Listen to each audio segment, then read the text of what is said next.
The dust-choked road stretched endless under the merciless Wyoming sun, and Eliza Ward knew she was dying. Not from illness, from exhaustion, from shame, from the crushing weight of 9 hungry mouths she could no longer feed. Her 6-year-old daughter's whisper cut deeper than any blade. "Mama, nobody wants us, 'cause we're too many." Eliza's vision blurred. Her knees buckled. This was the end, until hoofbeats thundered behind them, and a stranger's shadow fell across their broken path. What happened next would shatter everything she believed about mercy, love, and whether a family like hers deserved a second chance. Before we continue, please drop a comment with your city or country so I can see how far this story travels. Now, let me take you back to where it all began. The September wind carried no mercy across the Wyoming plains, only dust and the hollow promise of rain that never came. Eliza Ward's boots, worn through at the heels, held together by strips of cloth she'd torn from her own petticoat, scraped against the hardpan road with each agonizing step. Behind her, 9 children moved like ghosts, silent, sunburned, their eyes too old for their faces. She didn't need to turn around to know their conditions. She felt it in her bones, in the terrible mathematics of motherhood. 9 bodies, 1 canteen of brackish water, no food since yesterday's breakfast of boiled grass and hope. Nora, age 6, clung to 8-year-old Samuel's hand. Behind them, 10-year-old Evan carried 3-year-old Timothy on his back, the child's breathing shallow and hot with fever. The twins, Margaret and Martha, age 12, supported 13-year-old Rebecca between them, her ankles still swollen from when she'd twisted it 3 days back. 14-year-old James walked at the rear with 15-year-old Daniel, both boys moving with the grim determination of soldiers who knew the battle was already lost. And at the front, cradled against Eliza's chest in a sling made from her shawl, 7-month-old baby Ruth whimpered, a thin, reedy sound that broke Eliza's heart with each breath. 5 months. It had been 5 months since the land dispute that took her husband's life. 5 months since William Ward had ridden out to confront the cattle baron's men about fences torn down, water rights violated, livestock poisoned. He'd gone seeking justice and come back draped over his horse, a bullet through his chest, and not a damn lawman willing to investigate. The ranch, 60 acres of hard-won grassland William's father had homesteaded, had been seized within weeks. Outstanding debts, they'd claimed, though William had kept meticulous records proving otherwise. Records that mysteriously vanished when the land office burned down 3 days after his death. Convenient, coincidental, criminal. But who cared about the rights of a widow with 9 children? The town of Blackwater Ridge had made their position clear. Eliza could still hear Mrs. Thornton's voice, dripping with false sympathy. "We simply don't have the resources, Mrs. Ward. 9 children. Perhaps if you'd been more, prudent in your family planning." The church had offered prayers but no shelter. The bank had offered sympathy but no credit. The neighbors had offered advice. Send the children to the orphanage. They'll be better off separated into families that can actually care for them. Separate her children. Split apart the only thing left in this world that mattered, over her dead body. So Eliza had packed what little they could carry, loaded the children into their rickety wagon, and left Blackwater Ridge before dawn, before anyone could try to take her babies by force. She'd heard of work in Laramie, a garment factory that hired widows, a boarding house that might take them in. It was 60 miles northeast, across open country, with a wagon held together by rust and prayer. The wagon had made it 37 miles before the axle snapped. That was 2 days ago. Now they walked because there was nothing else to do. Walk or die. And Eliza Ward was too stubborn to die while her children still breathed. "Mama?" Nora's voice was so small, so brittle. "Mama, I'm thirsty." Eliza's throat convulsed. The canteen had been empty since noon.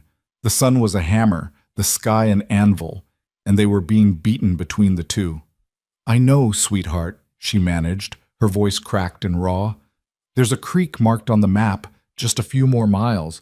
You said that hours ago." Daniel's voice held no accusation, just exhaustion.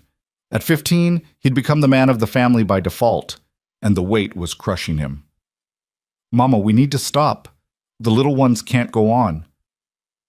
"We can't stop in the open."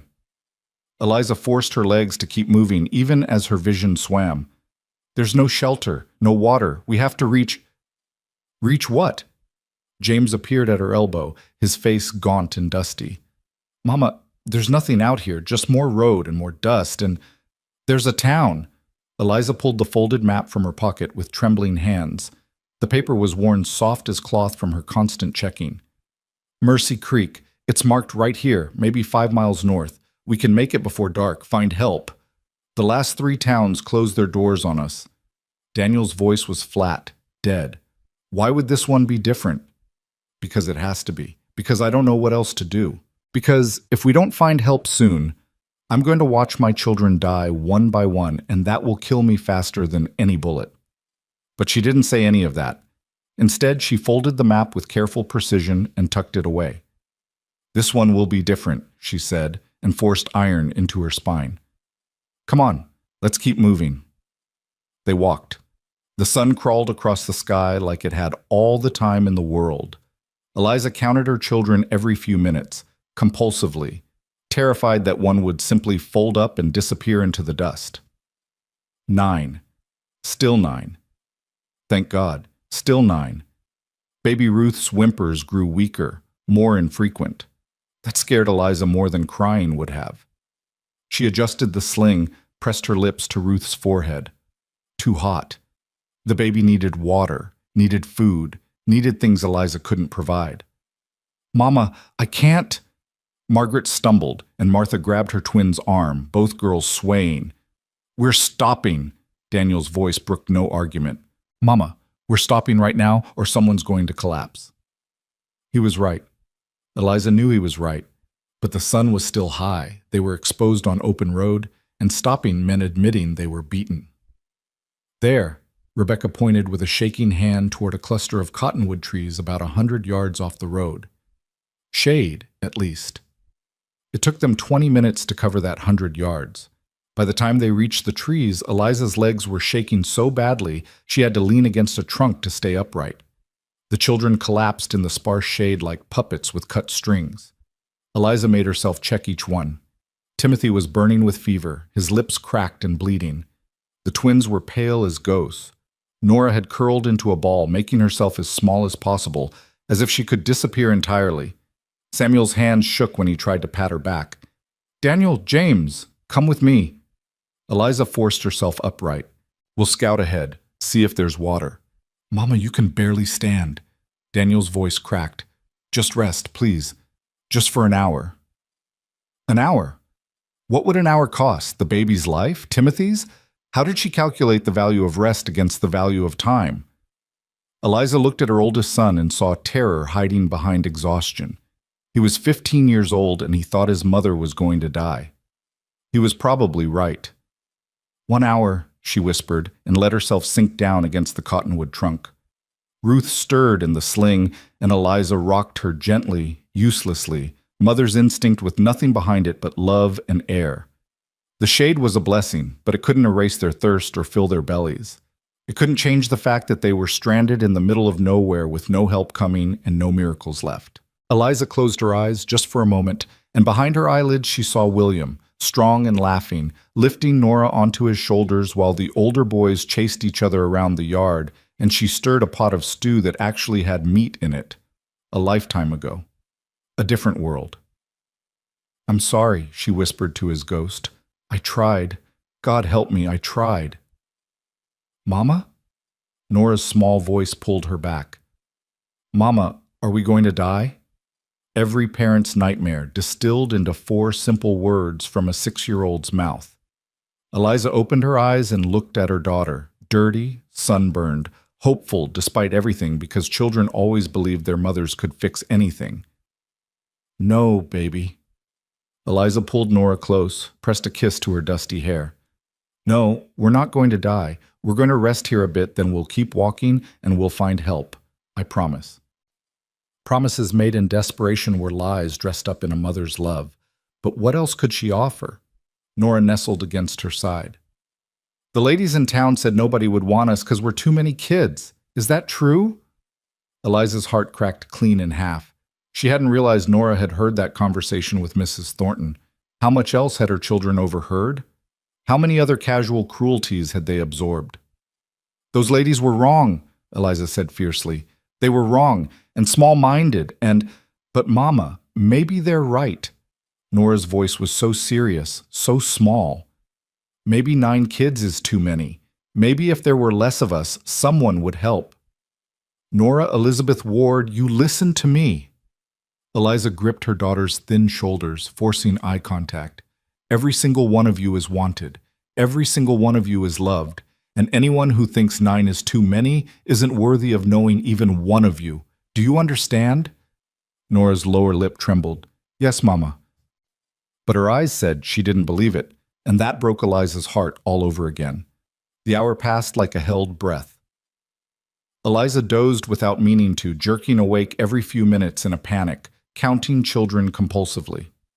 9. Still 9. Not dead yet. Keep going. Daniel was the one who shook her fully awake as the sun started its descent toward the horizon. Mama, we need to move. Eliza nodded, levered herself upright with her spine screaming in protest. Baby Ruth had gone completely silent in the sling. When Eliza touched her forehead, the baby's skin was papery and hot. Timothy's fever is worse, Rebecca reported quietly. And Mama, I don't think the twins can walk much farther. Eliza looked at her ragged band of children and did the brutal math. They couldn't stay here. No water, no food, no shelter. They couldn't send scouts ahead. She wouldn't risk splitting the family. They had to move together, or not at all. We walk, she said. Slow if we have to, but we walk. That town has to be close. It has to be. It wasn't faith. It was the only option that didn't involve giving up. And Eliza Ward had never learned how to surrender. They hauled themselves onto the road like soldiers returning from a lost battle. The sun hung lower now, painting the western sky the color of blood and gold. Beautiful, if you had the energy to notice. Deadly, if you understood what sunset meant.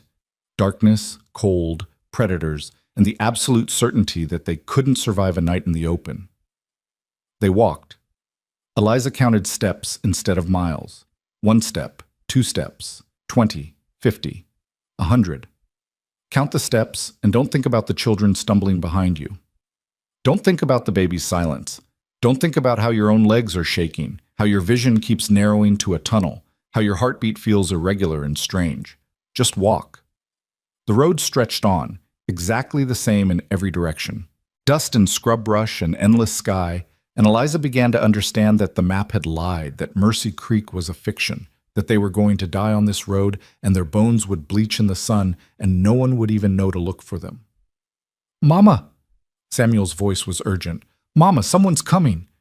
Eliza's head snapped up. In the distance, she could see it. A rider, moving fast, a plume of dust rising behind the horse. Hope and terror warred in her chest. A rider meant another person, meant potential help. But it also meant a stranger, meant possible danger, meant someone who would see a desperate widow with 9 starving children and make calculations about whether helping was worth the cost. Stay together, Eliza ordered. The children clustered close, and she shifted Ruth's sling, trying to make her baby look less like a dying child and more like a normal infant. Trying to make them all look less pathetic, less burdensome, less like the human catastrophe they'd become. The rider grew closer. Male, Eliza noted. Tall in the saddle, broad shoulders, dark hat pulled low. He rode with the easy confidence of someone who belonged in this landscape, who'd never had to count steps to stay alive. As he approached, Eliza forced her spine straight, forced her chin up, tried to summon dignity from the wreckage of her pride. She stepped slightly forward, positioning herself between the stranger and her children, a mother's instinct, utterly useless against a man on horseback but impossible to suppress. The rider slowed as he neared them, his horse dancing sideways, nostrils flaring at the scent of their desperation. The man himself was maybe 35, with a weathered face and eyes that had seen their share of storms. His clothes were work-worn but clean, his horse well cared for, everything about him speaking of competence and capability, everything Eliza lacked. Those storm-gray eyes swept over her, over the children, missing nothing. Eliza watched his expression, waiting for the pity, the disgust, the judgment. Instead, she saw something that looked almost like recognition, as if he'd seen this scene before. "Ma'am." He touched the brim of his hat, voice low and even. "You folks look like you could use some help." It was the kindness in his tone that nearly broke her. Eliza had armored herself against cruelty, against rejection, but gentleness slipped right through her defenses. "We're fine." The lie was automatic, ridiculous. "Just heading to Mercy Creek, not far now." The rider, rancher, she amended, noting the rope coiled at his saddle, the work-roughened hands, studied her for a long moment. "Mercy Creek's been a ghost town for 3 years, ma'am. Nothing there but empty buildings and rattlesnakes." The words hit like a physical blow. Empty. The town was empty. The map had lied, or was outdated, and there was no help waiting, no salvation, just more dust and death, and Eliza's knees buckled. She didn't mean to fall. She commanded her legs to hold, ordered her body to stay upright, but 5 days of walking on empty and the death of hope was too much. She staggered, vision graying at the edges. "Mama!" Daniel's shout seemed to come from very far away. Then strong hands caught her arms, held her upright, and the rancher's voice was urgent. "Easy now. When's the last time you ate?" "I'm fine." Eliza tried to push away, but her muscles wouldn't obey. "The children? The children need their mother conscious." The rancher shifted his grip, supporting more of her weight. "And you're about 30 seconds from passing out." He was right. The world was tilting, her heartbeat thready and strange. She'd pushed too far, run too long on nothing, and her body was finally demanding payment. "Daniel," the rancher's voice carried authority. "You're the oldest?" "Yes, sir." Daniel stepped forward, terrified but trying to hide it. "How long since you all ate? Truth now." "Yesterday morning." Daniel's voice was barely a whisper. "Some grass boiled in water. Before that, I don't remember." The rancher's jaw tightened. He looked back at Eliza, at the baby silent in the sling, at the 8 other children swaying in the road. "My ranch is 3 miles west," he said. "I've got food, water, shelter. You're all coming with me." "We can't—" Eliza tried to find words. "We don't have money. We can't pay you for—" "Did I ask for payment?" The rancher's tone was gentle but firm. "Ma'am, you've got 9 kids about to collapse, and you're not far behind. This isn't a negotiation." "Why?" The word tore from Eliza's throat.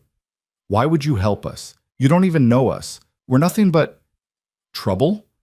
The rancher's mouth quirked, something sad and knowing in his expression. "Maybe so. But trouble or not, I'm not leaving children to die on the road." Nora, small and brave and breaking Eliza's heart, stepped forward. She looked up at the rancher with her mother's eyes, haunted, exhausted, far too old. "Nobody wants my mama because she has too many kids," Nora said, her voice carrying the weight of every rejection they'd faced. "That's what the town lady said. 9 is too many." The rancher crouched down, bringing himself to eye level with this tiny, fierce girl. When he spoke, his voice carried a conviction that made Eliza's breath catch. "Good," he said simply. "I want all of you." The silence that followed was absolute. Eliza stared at this stranger who'd appeared from nowhere, who'd heard the worst truth about them and responded with the most impossible words. All of them. He wanted all of them. "I don't understand," Eliza whispered. The rancher stood, looked at her with those storm-gray eyes that seemed to see straight through to her shattered core. "Don't need to understand right now, ma'am. Just need to accept help when it's offered." He gestured to his horse. "The little ones can ride. The older kids and I will walk alongside. It's 3 miles, rough country, but we'll manage." "I don't even know your name." Eliza's voice was shaking. "Cade Mercer." He touched his hat again. "And you are?" "Eliza Ward." She shifted Ruth's sling. "These are my children. Daniel, James, Rebecca, the twins Margaret and Martha, Evan, Samuel, Nora, Timothy, and baby Ruth." Cade nodded to each child as they were named, as if committing them to memory. "Pleased to meet you all. Now, let's get you somewhere safe before full dark." He moved with efficiency born of experience, lifting Timothy and Nora onto the horse, securing them carefully. The older children gathered close, and when Cade started walking west, leading the horse, they followed. Because what choice did they have? Because he'd offered help when no one else would? Because sometimes you had to trust the kindness of strangers when your own strength ran out? All of the above, Eliza thought, and fell into step beside him. Why? She asked again, needing to understand. We're nothing to you. Why would you take on... She gestured helplessly at her children, at the impossible burden of 9 extra mouths. All of this? Cade was quiet for a long moment, his gaze fixed on the horizon. When he finally spoke, his voice carried old pain carefully banked. Lost someone once, he said. Someone who'd have wanted me to help folks when I could. He looked at her directly.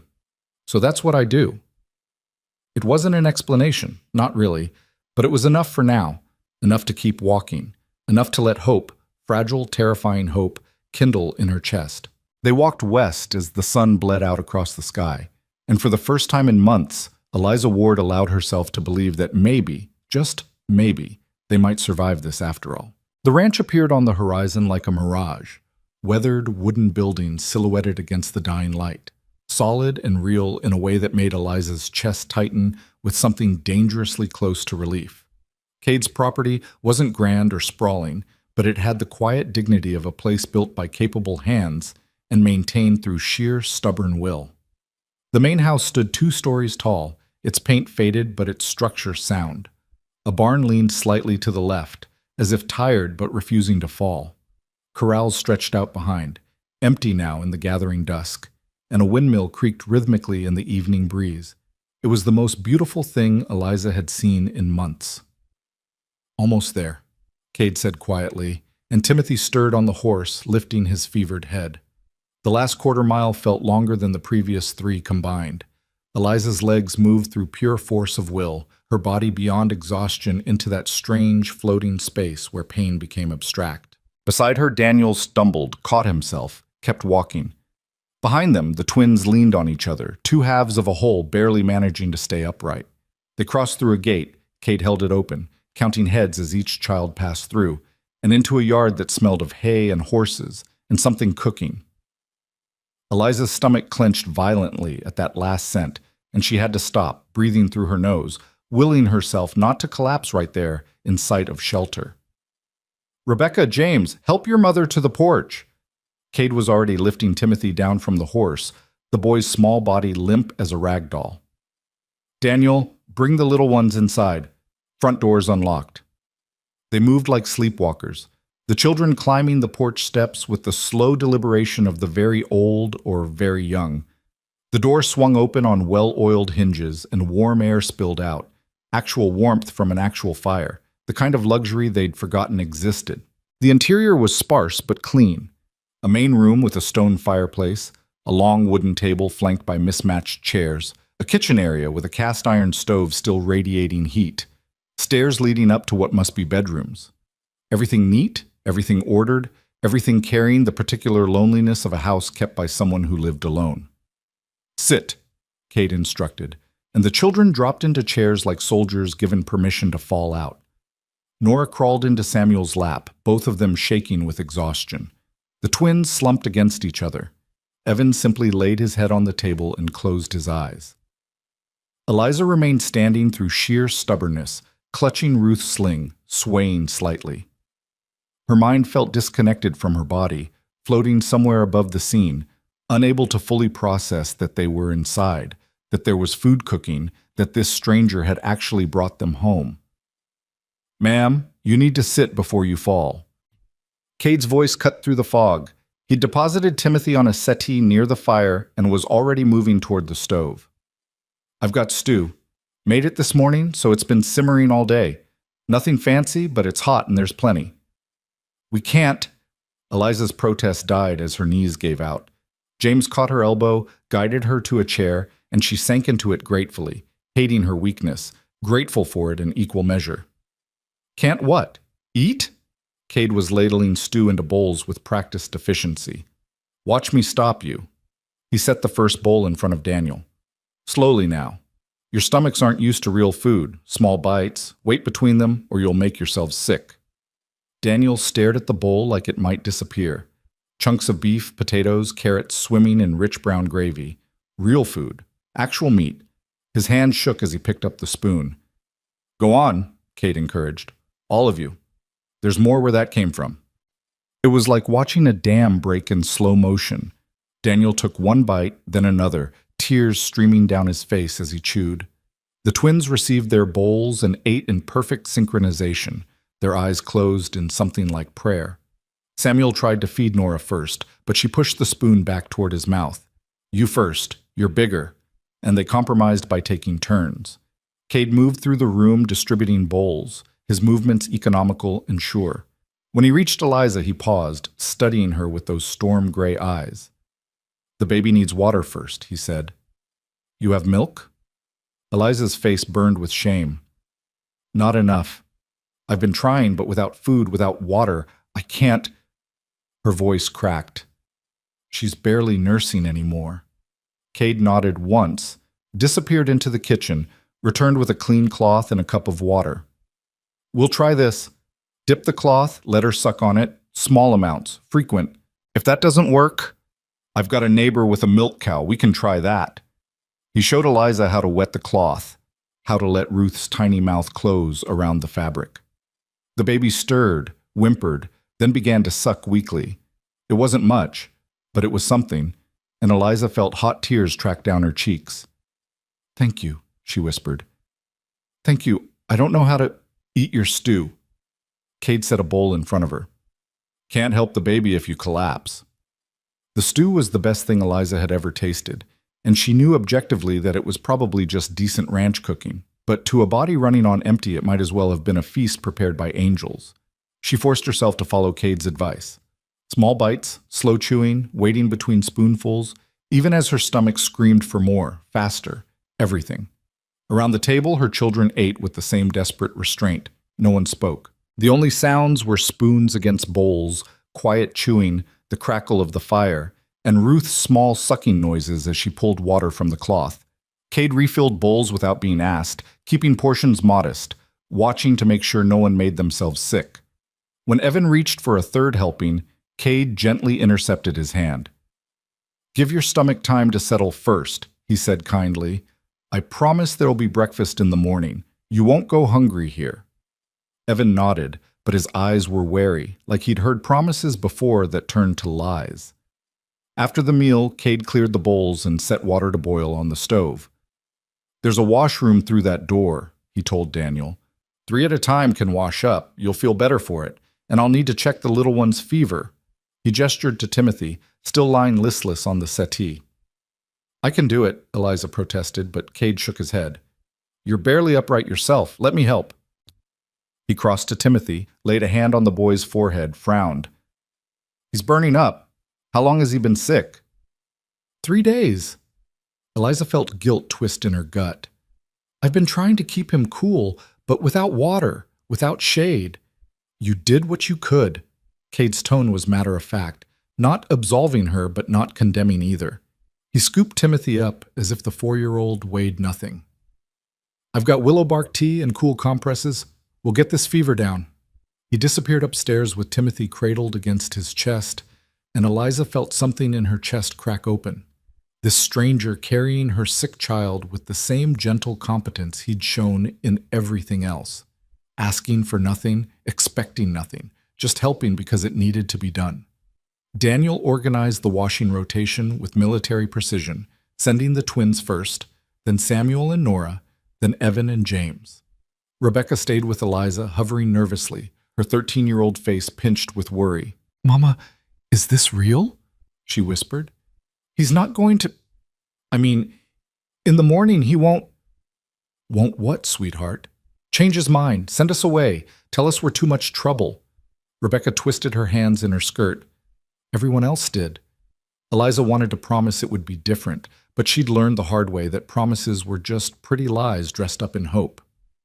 I don't know, she admitted, but whatever happens, we're together. That's what matters. Rebecca didn't look convinced, but she nodded and went quiet. Cade reappeared after a while, his expression serious but not panicked. Fever's high, but not dangerous yet. I've got him in cool compresses and he's sipping willow bark tea. He needs rest more than anything. He looked at Eliza. When's the last time any of them slept in an actual bed? 5 months, The words came out flat, exhausted. Since before we lost the ranch. Something shifted in Cade's expression, not pity, but understanding. There are 3 bedrooms upstairs, he said. The main room has a large bed that'll fit the littlest ones. Timothy, Nora, Samuel, the baby. Second room has 2 smaller beds for the older girls and boys. Third room, he paused. That's where I sleep, but tonight you'll take it. I'll bunk in the barn. Absolutely not. Eliza tried to stand, swayed, gripped the table edge. You've already done too much. We can sleep in the barn. Or, ma'am, with respect, you're in no condition to argue. Cade's voice was gentle but immovable. You need actual rest in an actual bed, and your children need to know you're safe and close. I've slept in that barn more times than I can count. It's got a stove, a cot, everything I need. This isn't negotiable. Why are you doing this? Eliza's voice broke on the question. We're strangers. We bring nothing but trouble and expense. 9 children to feed, house, care for. Do you understand what you've taken on? Cade was quiet for a long moment, his gaze distant, focused on something only he could see. When he spoke, his voice carried the weight of old grief carefully managed. Had a wife once, he said softly. Sarah. Sweetest soul you'd ever meet, heart bigger than the whole territory. We were going to fill this house with children, with noise and life and love.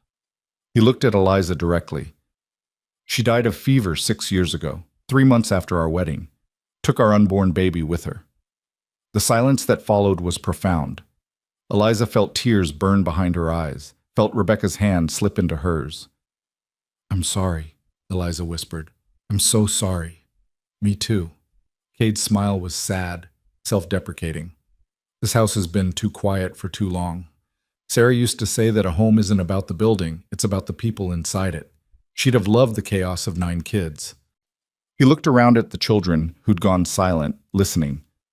So when I saw you all on that road, desperate and hungry and trying so hard to keep going, I thought about what Sarah would have wanted, and she'd have wanted me to help. So that's what I'm doing. We're not a charity project, Daniel said quietly, his young voice trying for dignity. We can work. We can earn our keep. I don't doubt it. Cade met the boy's eyes with respect. But tonight you're guests. Tomorrow we can talk about arrangements, about what comes next. Right now you all need sleep. He herded them upstairs with the same gentle firmness he'd shown at dinner, showing the boys to one room, the girls to another, settling the little ones in the main bedroom where Timothy already lay sleeping under cool compresses. Eliza followed in a daze, Ruth still clutched to her chest, her mind unable to fully process the softness of blankets, the clean smell of sheets, the impossible luxury of safety. The room Cade showed her to was simple but comfortable. A large bed with a quilt, a washstand with clean water, a window overlooking the darkened prairie.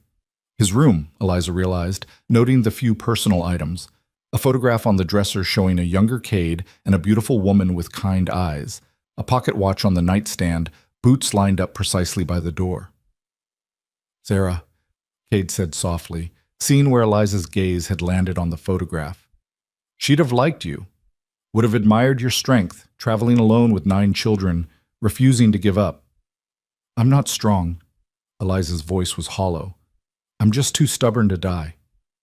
That's the same thing in my experience. Cade moved toward the door. There's a bell pull by the bed if you need anything in the night. I'll be in the barn, but I'm a light sleeper. And ma'am, he paused in the doorway. You're safe here. All of you. Get some rest. He closed the door quietly, and Eliza stood in the center of the room, swaying slightly, Ruth warm against her chest. Safe. The word felt foreign, impossible, like a language she'd forgotten how to speak. She laid Ruth in the center of the bed, surrounding her with pillows, then sank down beside her baby and let herself cry, great wrenching sobs that she'd been holding back for 5 months. For every mile walked and every door slammed in her face, and every night spent wondering if morning would find her children dead from hunger, or cold, or her own failures as a mother. She cried until there was nothing left, until exhaustion pulled her down into sleep still wearing her dusty clothes, still clutching her baby close, still half convinced she'd wake to find this was all a fever dream and they were still on that road, still dying, still alone.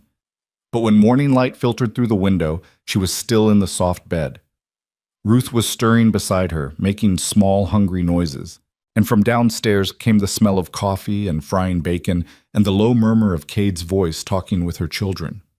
Real. This was real. Eliza sat up slowly, her body aching in new ways. The ache of muscles finally allowed to rest, of a stomach given food after too long empty. She changed Ruth's diaper using a clean cloth she found in the washstand drawer, then made her way downstairs on trembling legs. The kitchen was organized chaos. Cade stood at the stove managing 3 pans simultaneously, while Daniel set the table and Rebecca sliced bread. The other children were already seated, scrubbed clean, wearing clothes that weren't their own, too big on the smaller ones, but clean and whole, without holes or tears. "You raided your own wardrobe," Eliza said from the doorway, and Cade glanced over his shoulder. "Morning. And yes, figured real clothes beat road dust.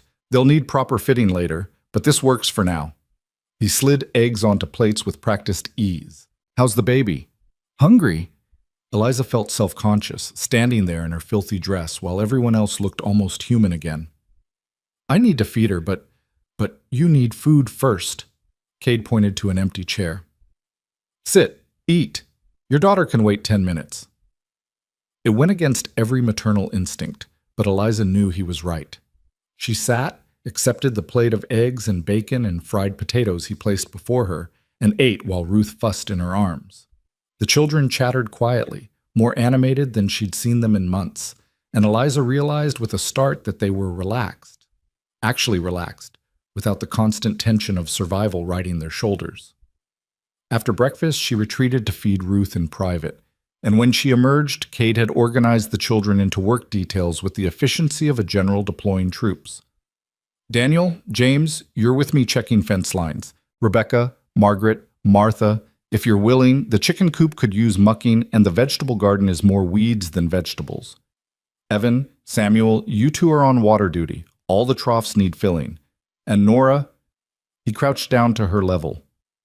"Think you can keep an eye on Timothy today? Make sure he drinks his willow bark tea?" Nora nodded solemnly, thrilled to be given responsibility. "Wait." Eliza stepped forward.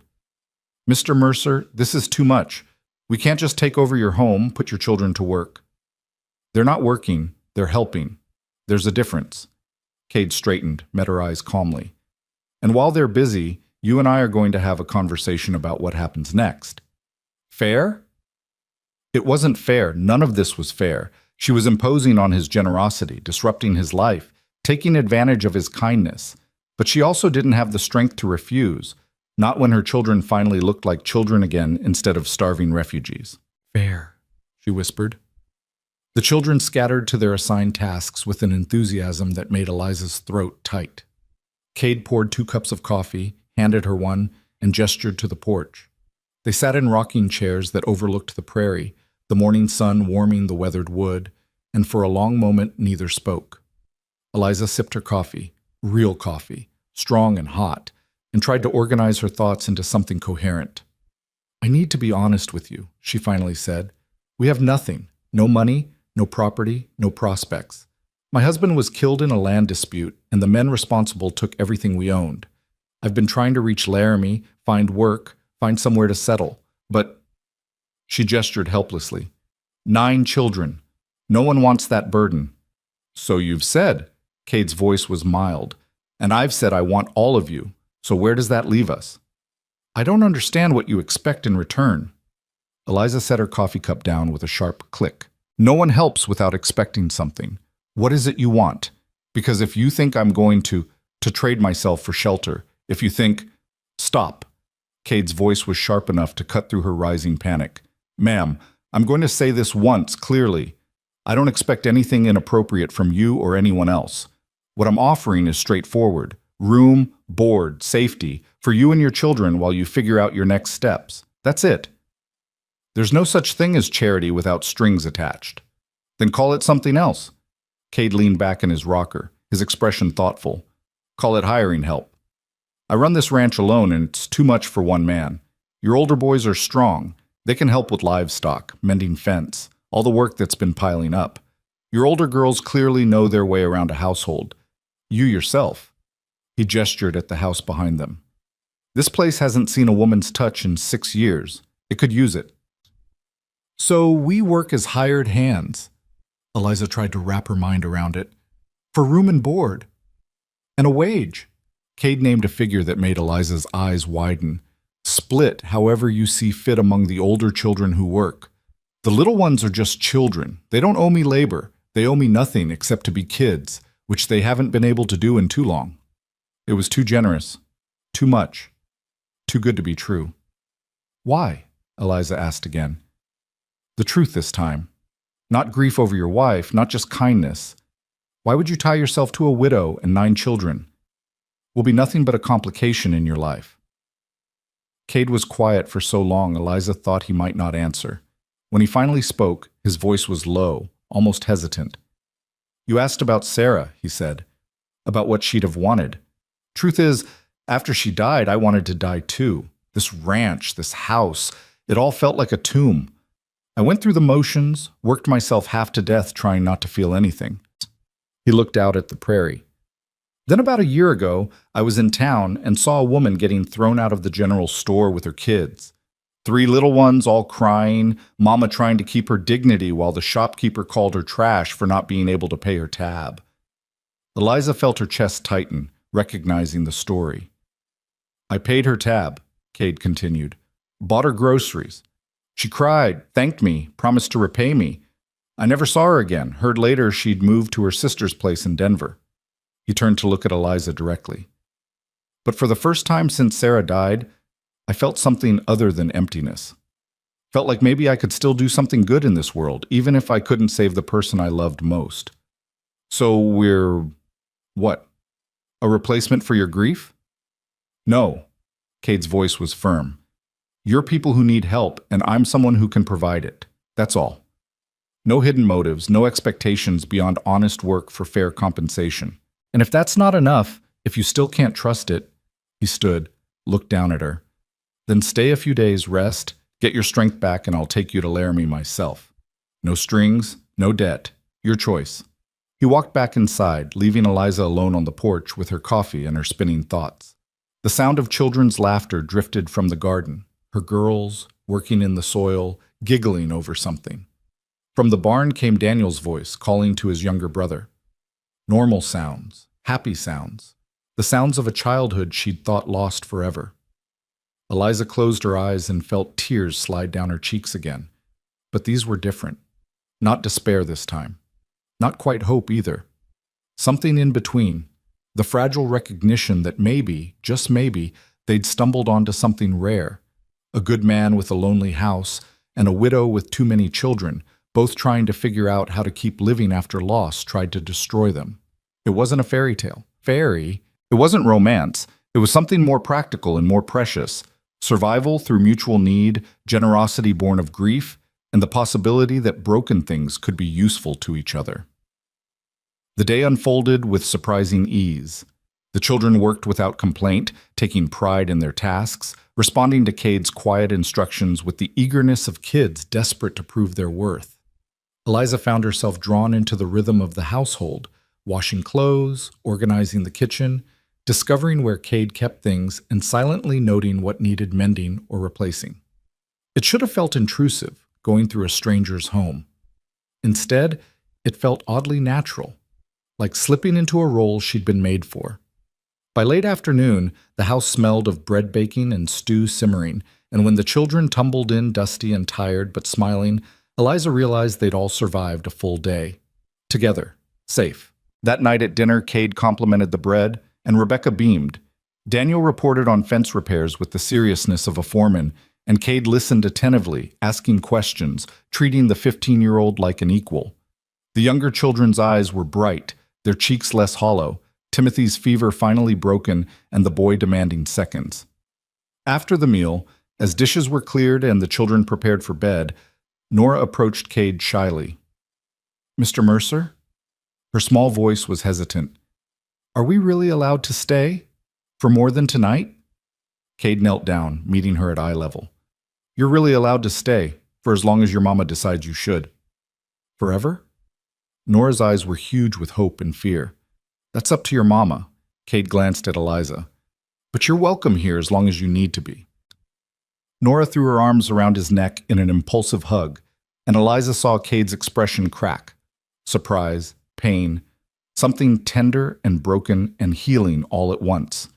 He patted the little girl's back gently, then sent her off to bed with a smile that didn't quite hide the wetness in his eyes. Later, after the children were asleep and the house was quiet, Eliza found Cade on the porch again, staring out at the star-filled sky. "You didn't have to be so kind to her," Eliza said softly. "To any of them." "Yes, I did." Cade's voice was rough. "They're good kids who've been through hell. They deserve kindness." "They're going to get attached." Eliza wrapped her arms around herself. "And when we leave, whenever that is, it's going to hurt them." "Maybe."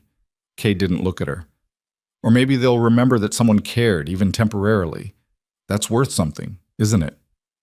Eliza didn't have an answer for that.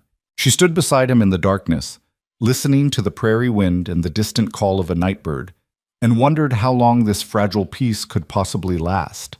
3 weeks passed like water through cupped hands, precious, impossible to hold, gone before Eliza could fully believe they'd been real. The ranch settled into rhythms that felt almost normal. Breakfast at dawn, work through the morning, midday dinner around the long table, afternoon chores, supper as the sun painted the western sky in shades of gold and crimson. The children filled the house with noise and life, exactly as Cade had said Sarah would have wanted, and slowly, so slowly Eliza almost didn't notice. The sharp edges of their desperation began to soften. Daniel and James worked alongside Cade from sunup to sundown, learning to mend fence and manage livestock with the intensity of boys determined to prove their worth. Rebecca took over the kitchen with quiet efficiency, and the twins transformed the neglected vegetable garden into something that might actually produce food come harvest. Even little Nora had her role, mothering Timothy and baby Ruth with fierce tenderness, singing to them in a voice that reminded Eliza painfully of her own mother, dead these 10 years. But beneath the surface calm, tension coiled like a spring wound too tight. The town of Hollow Creek, 5 miles south, the nearest settlement with an actual general store and post office, had noticed the sudden appearance of a widow and 9 children at Cade Mercer's ranch, and what the town noticed, the town discussed. Eliza first became aware of the gossip on a Thursday afternoon when she accompanied Cade to town for supplies. She'd resisted the trip, wanting to stay invisible, but they needed fabric for clothes and flour for bread and a dozen other necessities that couldn't be avoided. The children had stayed behind with Daniel in charge, and Eliza had climbed onto the wagon seat beside Cade with her spine straight and her chin up, armoring herself against whatever judgment awaited. The stairs began the moment they rolled down Main Street. Women in their clean dresses and proper bonnets stopped their conversations to watch. Men outside the saloon nudged each other, muttering behind their hands. By the time Cade pulled up in front of Morrison's general store, Eliza felt stripped naked by their collective scrutiny. "Ignore them," Cade said quietly, offering his hand to help her down. Small-town gossips with nothing better to do. But ignoring poison didn't make it less toxic. Inside the store, Mrs. Morrison, a stern woman with the pinched expression of someone perpetually smelling something unpleasant, regarded Eliza with cold assessment. "Mrs. Ward," the name came out clipped, disapproving. "I'd heard rumors you'd taken up residence at the Mercer Ranch, with your considerable family." "Mrs. Ward and her children are my employees," Cade said evenly, already pulling items from shelves. "I've needed help running the place, and they've needed work. Fair arrangement for everyone." "I'm sure." Mrs. Morrison's tone suggested she thought it anything but fair. "Though I wonder what your dear departed Sarah would think of such an arrangement. A widow and 9 children moving into a bachelor's home. The appearance of impropriety alone is nobody's business but mine." Cade's voice carried a warning edge. "I'll take 30 pounds of flour, 20 of sugar, salt, coffee, and fabric. Rebecca gave me a list of measurements." He handed over a paper covered in Rebecca's careful handwriting, and Mrs. Morrison accepted it with pursed lips. As she gathered the supplies, she kept up a running commentary designed to sound like concern, but sharpened with judgment. "Of course, Mr. Mercer, we all understand you're a generous man. perhaps too generous for your own good. Taking on such a burden, 9 children, the expense alone must be staggering, and the questions it raises about the nature of the arrangement. She emphasized the last word meaningfully. People do talk, you understand. They wonder about a woman who would move herself and her children into a man's home with such haste, the presumption of it. Eliza felt her face burn. She'd known this was coming, had prepared herself for it, but the reality of standing in a public store being dissected like a specimen still made her want to sink through the floorboards. The presumption, Cade said coldly, is thinking you have any say in how I run my ranch or who I employ. Mrs. Morrison, if you'd rather not have my business, I can take it to Garrett's in the next county. Your choice. Mrs. Morrison's mouth snapped shut. Garrett's was a full day's ride away, and everyone knew Morrison's general store survived on rancher business like Cade's. She finished gathering supplies in frigid silence, calculated the total with sharp, angry movements, and accepted Cade's payment without another word. Outside, loading the wagon, Eliza finally found her voice. I'm sorry. I've brought scandal on you. The town thinks that we're... She couldn't even say it. The town thinks what small-minded people always think when they see something that doesn't fit their narrow view of propriety. Cade secured the last crate with quick, angry movements. Let them talk. It doesn't change the truth. But it affects you, your reputation, your standing in the community. My standing? Cade laughed, harsh and bitter. Eliza, I'm a widower who's been half dead for 6 years. Before you and your children arrived, people looked at me with pity. Now they look at you with judgment. I know which I prefer. That's not fair to you. Nothing about life is fair. Cade climbed onto the wagon seat, offered his hand to help her up. But you and those kids are the first thing that's felt right in a long time. So let the gossips whisper. They'll find something else to talk about eventually. But the gossips didn't move on. If anything, the whispers intensified. 2 days after the trip to town, Reverend Ashford rode out to the ranch, his expression grave and his intentions transparent. Eliza watched from the kitchen window as Cade met him in the yard, and even from a distance she could read the tension in Cade's shoulders. She couldn't hear the conversation, but she could imagine it well enough. The impropriety of the situation, the damage to both their reputations, the impact on the children growing up in a household of sin. The Reverend's hands moved in emphatic gestures, and Cade's responses were clipped, controlled, his anger barely leashed. When the Reverend finally rode away, Cade stood in the yard for a long moment before stalking into the barn. He didn't emerge for hours, and when he did, his knuckles were scraped bloody from what looked like a violent encounter with a fence post or barn wall. Let me see. Eliza cornered him at the water pump, her tone brooking no argument. She cleaned his hands with careful efficiency, wrapping the worst of the splits with clean cloth. What did the Reverend say? Nothing worth repeating. Cade's jaw was tight. Religious justification for small-minded bigotry, dressed up in concern for our immortal souls. He wants us to leave. He suggested that if you insisted on staying, the proper thing would be for us to marry, to legitimize the arrangement and stop the scandal. Cade's laugh was sharp. Because apparently 9 children living in my house is only acceptable if I've claimed ownership of their mother through a legal contract. The words hung between them, awkward and charged. Marriage. The idea was absurd. They barely knew each other, were bound only by circumstance and necessity, had no feelings beyond mutual respect and practical partnership. And yet, standing there with her hands still resting on his bandaged knuckles, Eliza felt something flutter in her chest. Something dangerous and unwelcome and utterly inappropriate. That's ridiculous, she said, releasing his hands and stepping back. We're employer and employee, that's all. That's what I told him. Cade flexed his fingers, testing the bandages. He didn't believe me. Said if we weren't willing to marry, then clearly there was something shameful about the arrangement. That decent people would do the right thing, and our refusal proved we weren't decent. So we're damned if we do and damned if we don't. Eliza felt fury rise in her throat. We marry, and they say I trapped you. We don't marry, and they say we're living in sin. There's no winning. No, Cade agreed. There's not. Which is why I stopped caring what they think. He met her eyes directly. The question is whether you can do the same. Could she?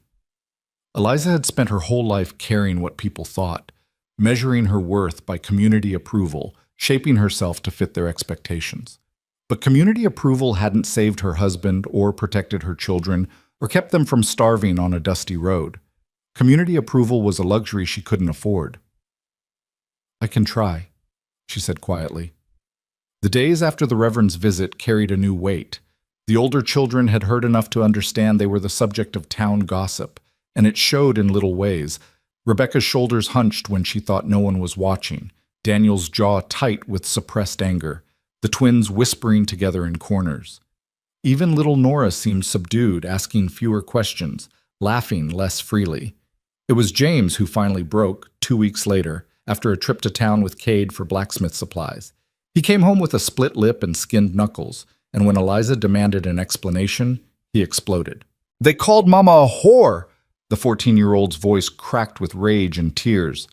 "Said she was trading herself for a roof, said we were all bastards living off Mr. Mercer's charity, and He'd punched the banker's son, apparently, given the older boy a bloody nose before Cade had pulled them apart.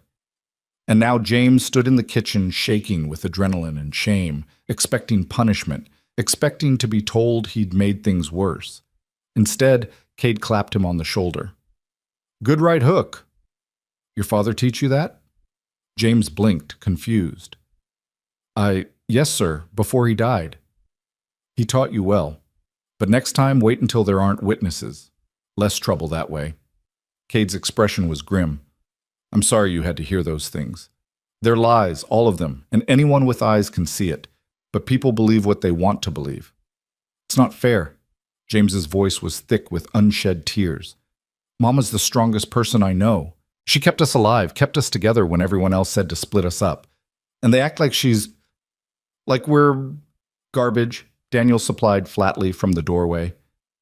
"They act like we're garbage they wish would disappear."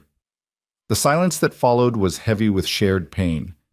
Eliza looked at her children, her beautiful, brave, damaged children who'd survived so much and were now being punished for the crime of accepting help, and felt something harden in her chest.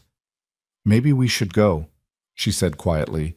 "Move on to Laramie like we planned. I can find work, we can—" "No!" The chorus came from multiple voices at once. Daniel, Rebecca, even little Nora shaking her head vehemently. "This is home," Nora said simply. "We don't want to leave home." "But if staying here means you're going to be treated like what we've been treated everywhere?" Rebecca's voice was sharp. "Mama, there's nowhere we can go where people won't judge us. At least here we have shelter and food. And someone who—" She glanced at Cade. "Someone who doesn't see us as a burden." "Your daughter's right." Cade moved to the stove, started preparing the evening's coffee with practiced motions. "Running won't solve anything. The gossips will follow you, create new stories, make up new sins. At least here, you've got a roof and work and—" He paused. "And me, for what that's worth." It was worth more than he knew, more than Eliza could articulate. But before she could find words, the sound of hoofbeats in the yard interrupted them. Multiple horses, moving fast. Cade's expression went cold. "Daniel, take the kids upstairs. Eliza, stay here." He pulled a rifle from its mount above the door, checked the load with quick, competent movements. "What's happening?" Eliza's heart hammered against her ribs. "Don't know yet, but men riding fast at dusk usually means trouble." Cade moved to the door, cracked it open, peered out. 3 riders. Can't see faces yet, but— His voice went flat. "Ah, hell, it's the land agents." Eliza's blood turned to ice. Land agents, the same breed of vultures who'd helped destroy her life once before. "What do they want?" "With us? Nothing good." Cade handed her a smaller pistol from his belt. "You know how to use this?" "William taught me." Eliza took the weapon, her hands surprisingly steady. "I'm not shooting anyone unless they try to hurt my children." "Fair enough." Cade stepped onto the porch, rifle held loosely but ready. "Let's see what they want." The riders resolved into 3 men as they approached. 2 she didn't recognize and 1 she did. Marcus Dalton, the cattle baron's foreman who'd been present when William died. Recognition hit her like a physical blow, and she gasped. Cade glanced back at her. "You know him?" "He was there," Eliza whispered, "when they killed William. He stood by and watched and did nothing." Cade's expression went from cold to glacial. When he turned back to face the riders, his voice carried the weight of barely controlled violence. "Dalton, you're not welcome here. Turn around." Dalton, a big man with mean eyes and a mouth that curled in perpetual disdain, laughed. "Now, Mercer, is that any way to greet neighbors? We're just here with some friendly advice."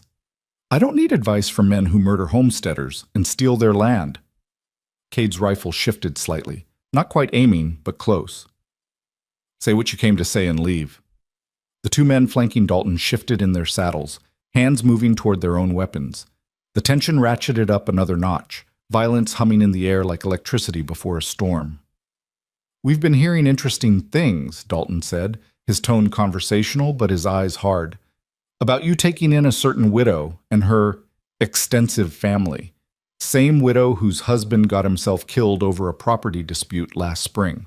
Now, that seems like an odd choice for a smart man like you, Mercer, taking on someone else's trouble." "Mrs. Ward and her children are my employees. What business is it of yours?" "It's our business when that widow's presence might cause complications. There are men in this territory who don't take kindly to people harboring folks who made accusations about legitimate business dealings. Accusations that couldn't be proven, mind you, but that nonetheless left a bad taste." Dalton's smile was all teeth. "We're just suggesting that maybe it would be healthier for everyone if the widow moved along. Took her brood somewhere else, before anyone gets hurt." Behind Cade, Eliza felt rage override fear. These men had killed her husband, stolen her home, and now they had the audacity to threaten her children. She stepped onto the porch, ignoring Cade's warning glance. "My husband was murdered," she said clearly. "Shot down in cold blood over a fence line dispute that was manufactured to steal our land. Everyone knows it, even if no one will say it. And now you come here threatening me and mine because you're afraid the truth might come out?" "No proof of murder, Mrs. Ward." Dalton's eyes glittered dangerously. "Just an unfortunate accident. And as for threats, well, we're just concerned citizens worried about Mr. Mercer's welfare. Taking on 9 extra mouths to feed, sheltering a woman of questionable reputation, it's a burden that might break a man. We'd hate to see that happen." "Get off my land." Cade's voice was quiet, deadly. "Now." We're going. Dalton gathered his reins but didn't move. "Just remember what we said, Mercer. Sometimes charity costs more than a man can afford to pay. Sometimes the smart thing is to cut your losses before they drag you under." His gaze shifted to Eliza. "And Mrs. Ward? You might want to think about those children of yours. 9 of them, all depending on you to make smart choices. Would be a shame if your stubbornness put them in danger." The threat was implicit, but unmistakable. Eliza felt cold spread through her chest, but before she could respond, Cade took 3 steps forward, rifle rising. "You just threatened children on my property," he said softly. "That's a mistake you won't make twice. If I see you or your men near this ranch again, if I hear about anyone bothering these kids in town, if so much as a fence post gets knocked down suspiciously, I will hold you personally responsible. And Dalton, I'm not some homesteader you can push around. I've got friends in the territorial government, connections you can't touch, and enough money to make your life very difficult. So choose your next move carefully." The standoff held for a long, tense moment. Then Dalton spat in the dirt, wheeled his horse, and galloped off with his men trailing behind. The dust they kicked up hung in the evening air long after the hoofbeats faded. Cade stood frozen on the porch, rifle still raised, every muscle tight with suppressed violence. Eliza watched him, watched the tremor in his shoulders that spoke of adrenaline and rage, and understood suddenly that this quiet, gentle man was capable of dangerous things when pushed. "Cade," she touched his arm gently. "They're gone." He lowered the rifle slowly, exhaled shakily. "They'll be back. Maybe not them specifically, but someone. They're testing boundaries, seeing if I'll fold." "Will you?" Eliza's voice was small. "If it comes down to it, if they really threaten you or the ranch or—" No. Cade turned to face her, his eyes still storm-dark but certain. I won't fold. I won't send you away, and I won't let them hurt your children. That's not who I am. Even if it costs you everything? Everything was already gone, Cade said quietly. You and those kids gave me something to protect again. Gave me a reason to care whether I lived or died. So no, I won't give that up just because some hired thugs tried to scare me. Eliza felt tears threaten and blinked them back furiously. This isn't your fight. We've brought nothing but trouble. Stop. Cade's hand cupped her cheek, the gesture startling them both. He dropped it quickly, stepped back, but the warmth of his palm lingered on her skin. Stop apologizing for existing, Eliza. You're not trouble. You're a woman trying to keep her family safe, and I'm a man trying to do something good with the life I have left. That's all. Before Eliza could respond, childish screams erupted from inside the house. High, terrified, urgent. Both adults spun toward the door as Daniel burst through it, his face white with panic. It's Evan! He fell in the creek! He's being swept away! Time fractured. One heartbeat, Eliza was standing on the porch. The next she was running, dress hiked up, heart slamming against her ribs. The creek, swollen from recent rains, running fast and cold and deadly, curved behind the property. How had Evan gotten there? Why had no one been watching him? Questions for later. Right now, just run. She reached the creek bank in time to see her 10-year-old son tumbling in the current, his head going under, bobbing up, his arms flailing desperately. He'd gone too far out, gotten pulled into the deep channel, and the current was dragging him downstream toward where the creek narrowed between jagged rocks. Evan! Eliza's scream tore from her throat. She started into the water, but Daniel grabbed her arm. Mama, no, you can't swim that well. You'll both drown. A splash interrupted him. Cade had hit the water at a full sprint, diving into the current with no hesitation, no thought for safety.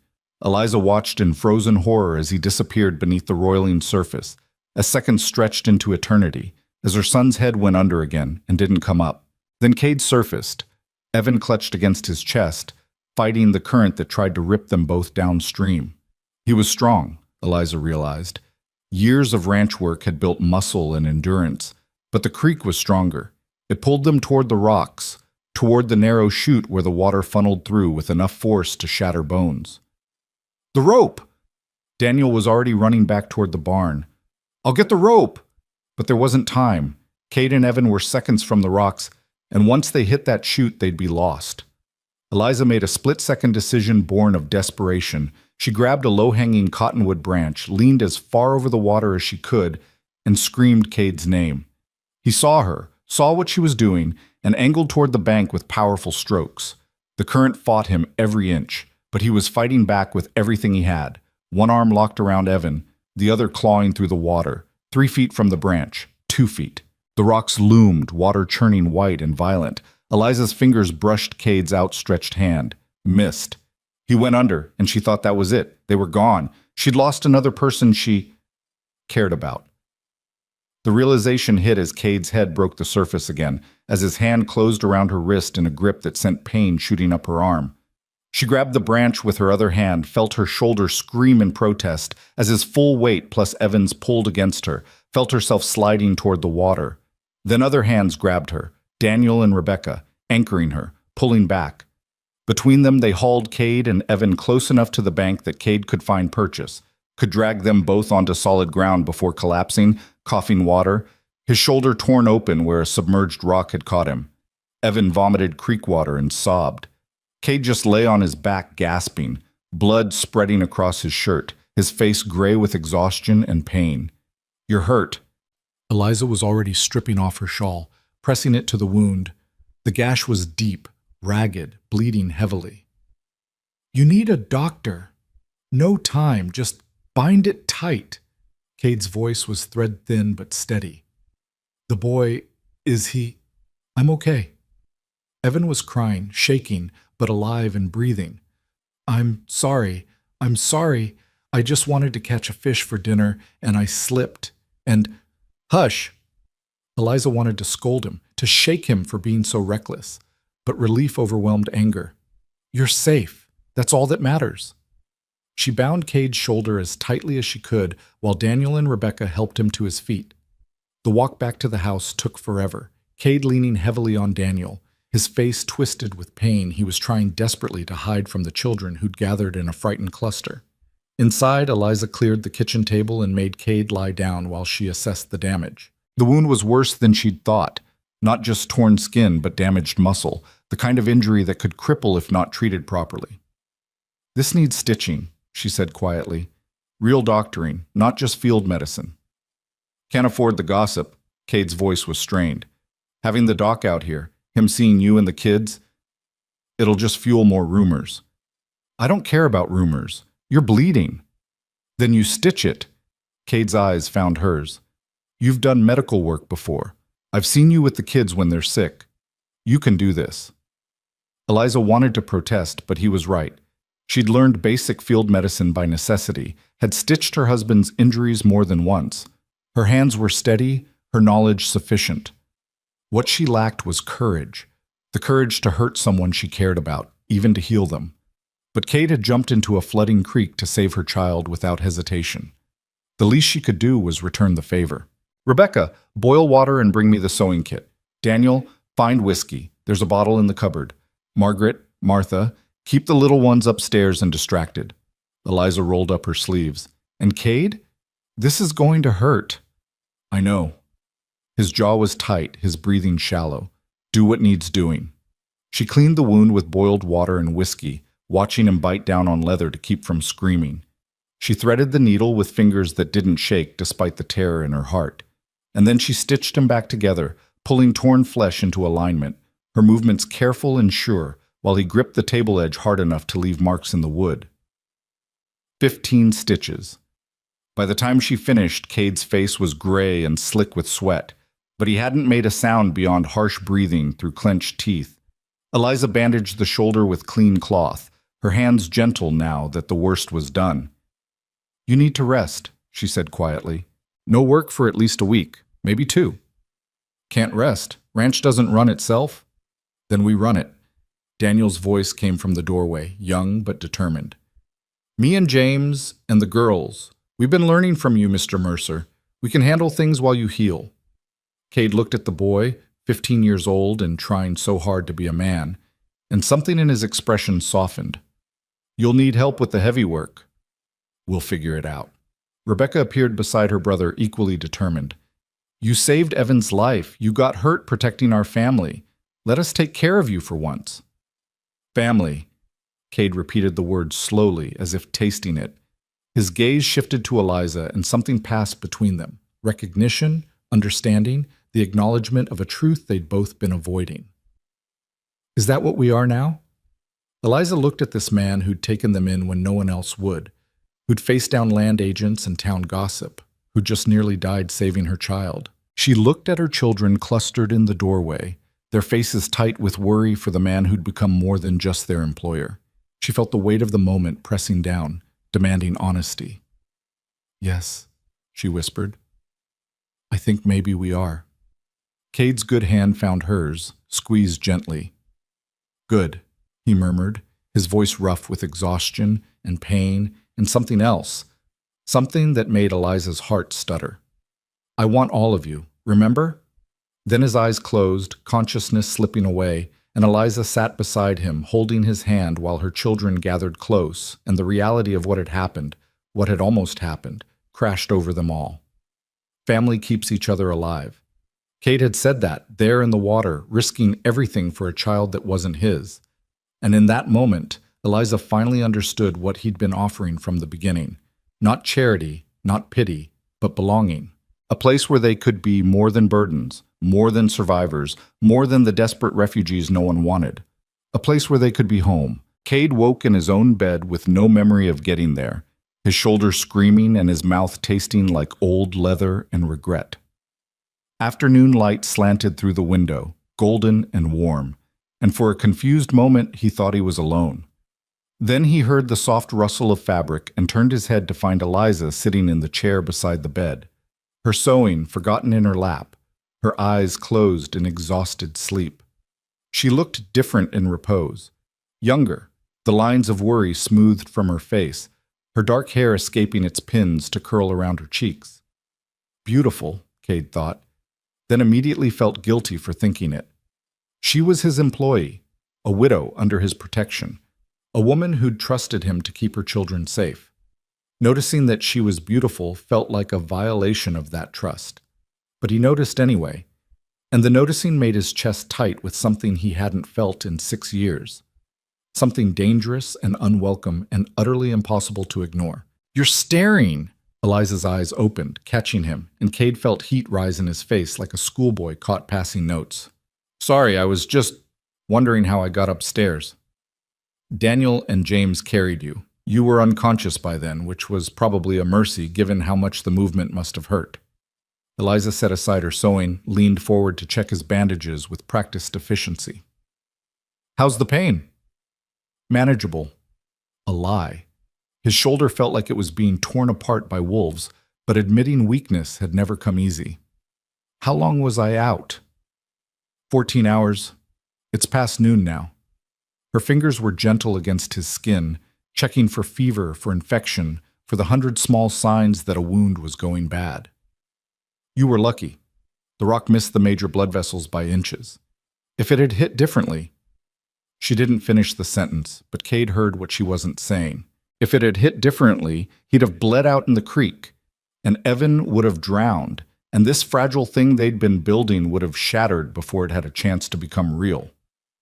"The boy?" Cade asked. "Fine. Shaken, guilty, promising never to go near the creek again without permission." Eliza's smile was wan.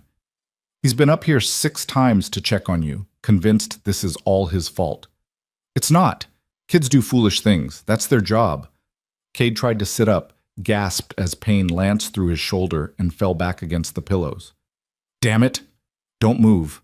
Eliza pressed him back gently but firmly. "You tore muscle, Cade. It needs time to heal, and you pushing yourself too soon will only make it worse. The ranch is being managed. Your children—" She paused, corrected herself. "My children are handling the daily work. Daniel's got a natural head for livestock, and Rebecca's been organizing everything else like a field general. We're fine. You need to rest." "Your children." Cade caught the slip, saw the faint color rise in her cheeks. "You almost called them mine." "I misspoke." "Did you?" Cade held her gaze, saw the truth she was trying to hide. "Because last night you said we were family. I remember that much, even through the pain fog." Eliza stood abruptly, moved to the window, her back to him. When she spoke, her voice was carefully controlled.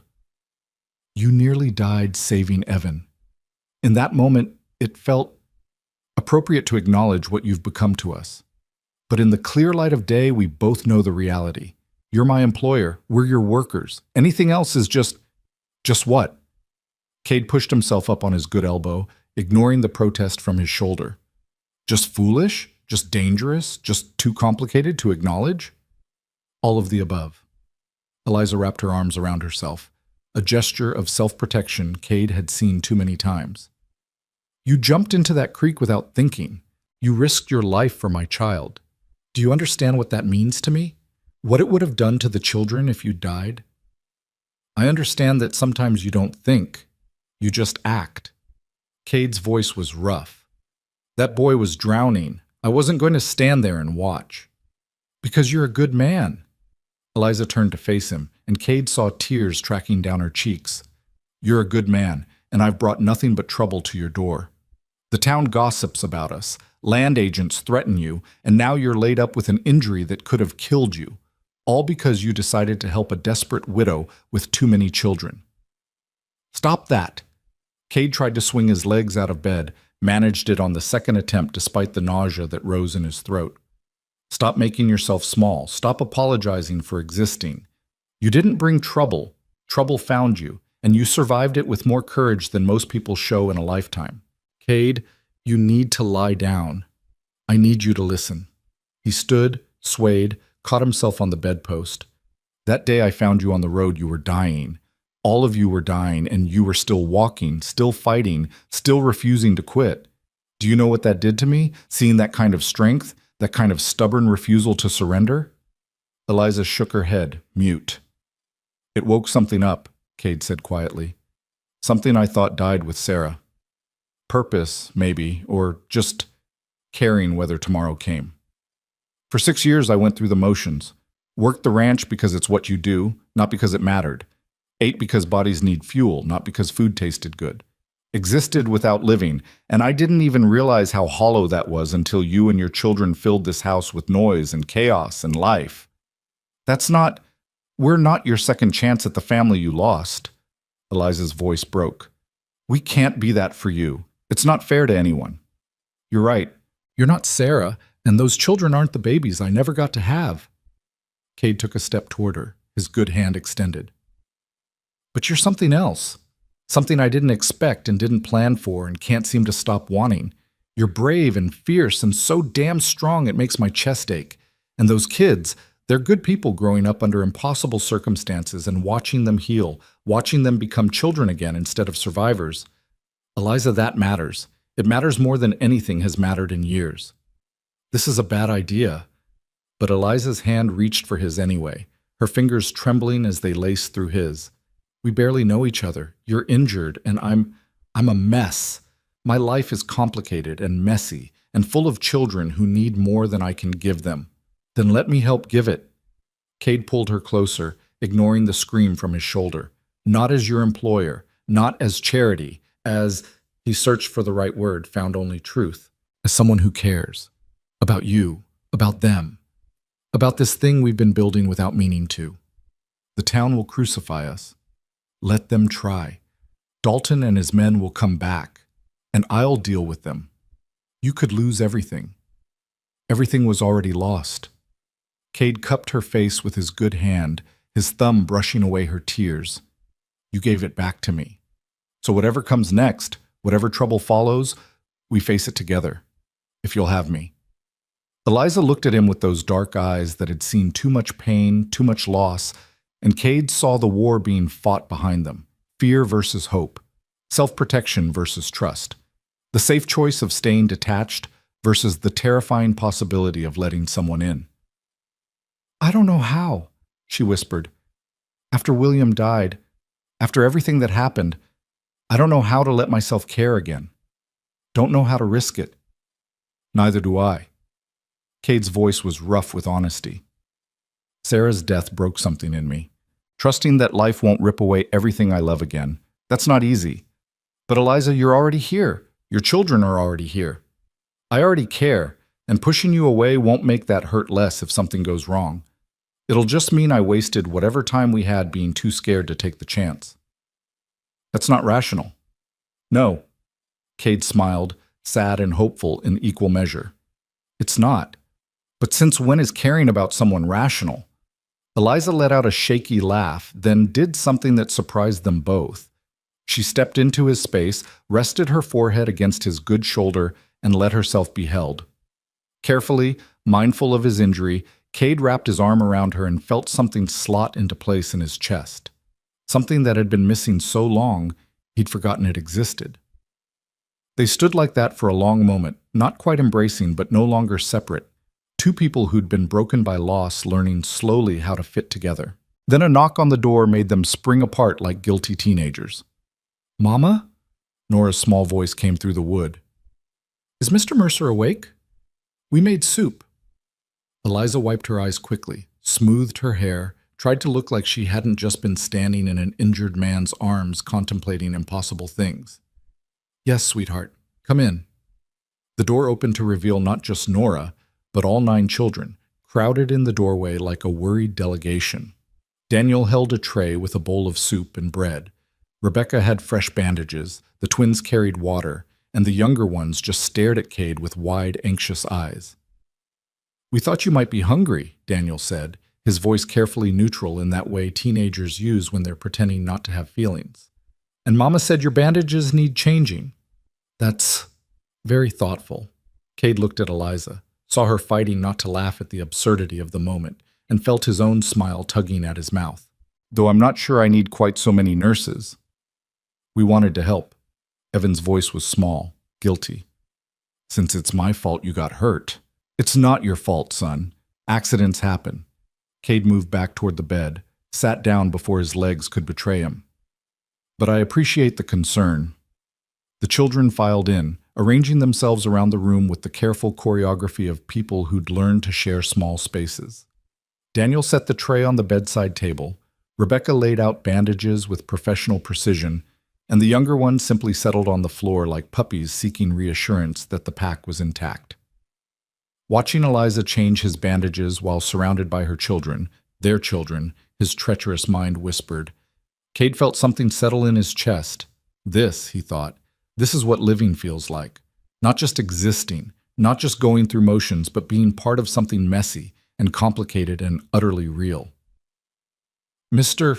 Mercer? Nora's small hand touched his good arm. Are you going to be okay? You're not going to die like Papa did, are you?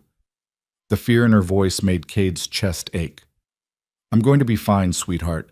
Just need some rest and time to heal. I'm not going anywhere. Promise? Those big eyes demanded truth, not platitudes. I promise.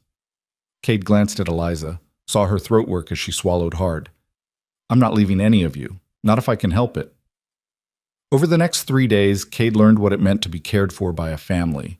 The children rotated through his room in shifts, Daniel bringing ranch reports morning and evening, Rebecca delivering meals with the efficiency of a field hospital nurse, the twins reading to him from Sarah's old books, the younger ones simply sitting quietly and drawing pictures they'd leave on his bedside table. Even baby Ruth made appearances, her small presence a warm weight in his good arm while Eliza tended to chores. It was exhausting and overwhelming and the best thing that had happened to him in 6 years. But the outside world didn't stop just because Cade was confined to bed. On the 4th day after the accident, Daniel came upstairs with his face tight with worry. We've got a problem, he said without preamble. 3 head of cattle missing from the north pasture. Fence was cut, not broken. Cade's stomach dropped. Cut fence meant deliberate theft, and deliberate theft meant Dalton was making good on his threat. How recent? Last night, I'd guess. I only noticed this morning during the count. Daniel's hands clenched into fists. I know what you're thinking, that it's those land agents, but Mama says we should just report it to the sheriff and let the law handle it. Your Mama's right. Cade pushed himself up carefully, testing his shoulder. The pain was less now, more ache than agony. But the sheriff won't do anything. Dalton's boss has half the county in his pocket. So what do we do? Just let them steal from us? We? Cade caught the pronoun, saw Daniel's face flush. From you. I meant from you. No, you didn't.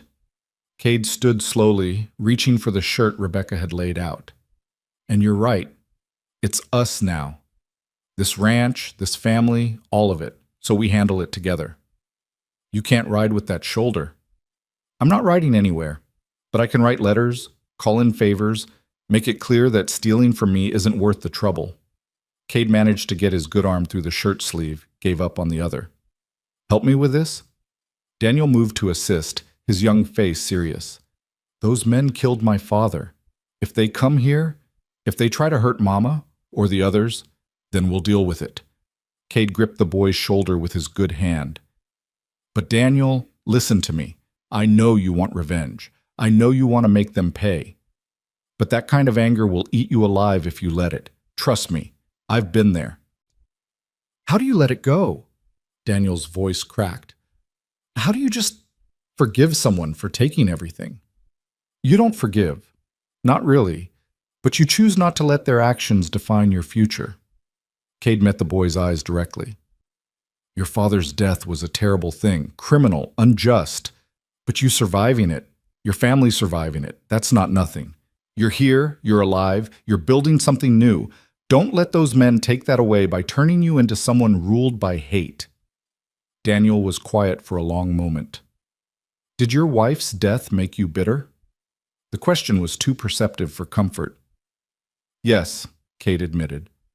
For years I was hollow and angry and so focused on what I'd lost that I couldn't see anything else. Then your family showed up, and suddenly I had a reason to look forward instead of back. That's what saved me. Not letting go of Sarah, but finding something new worth protecting. Mama, Daniel's voice was thoughtful. You care about Mama. It wasn't a question, but Cade answered anyway. Yes, I care about all of you, but especially her. Does that bother you? No? Daniel's smile was small but genuine. Papa would have wanted Mama to be happy, and you make her less sad than she's been since he died. That's enough for me. Cade felt his throat tighten. Your father raised a good man. He tried. Daniel helped Cade into a sling Rebecca had fashioned from spare cloth. Come on, if you're determined to work, Mama will kill both of us if you overdo it. They made their way downstairs to find organized chaos. Rebecca had taken over the kitchen, directing the twins in meal preparation while simultaneously managing a crying Ruth and negotiating a dispute between Samuel and Evan about whose turn it was to feed the chickens.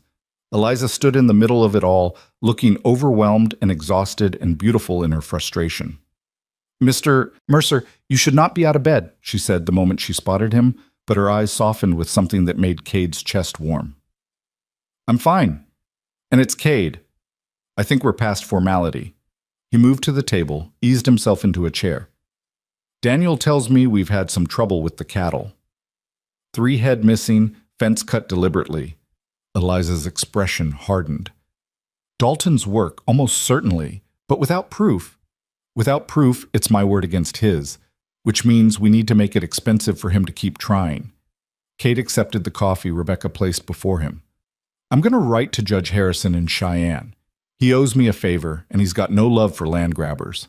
If we can get an investigation started into Dalton's boss, look into all those convenient land seizures, all those homesteaders who mysteriously lost their claims, then maybe we can put enough pressure on them to back off.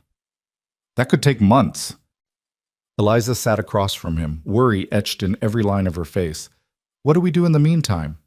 We keep going. Work the ranch. Protect what's ours. Refuse to be intimidated. Cade reached across the table, took her hand. And we give them no ammunition for their gossip and threats. Which means... He trailed off, suddenly uncertain. This next part was a risk, a leap that could backfire spectacularly or solve multiple problems at once. Which means what? Eliza prompted. Which means we should get married. The kitchen went absolutely silent. 9 children froze in various poses of activity, all eyes swiveling toward their mother. Rebecca's mouth fell open. Daniel's eyebrows climbed toward his hairline. Even baby Ruth seemed to sense the weight of the moment, pausing in her fussing. Eliza stared at Cade like he'd suggested they all sprout wings and fly to Mexico. You cannot be serious. I'm completely serious.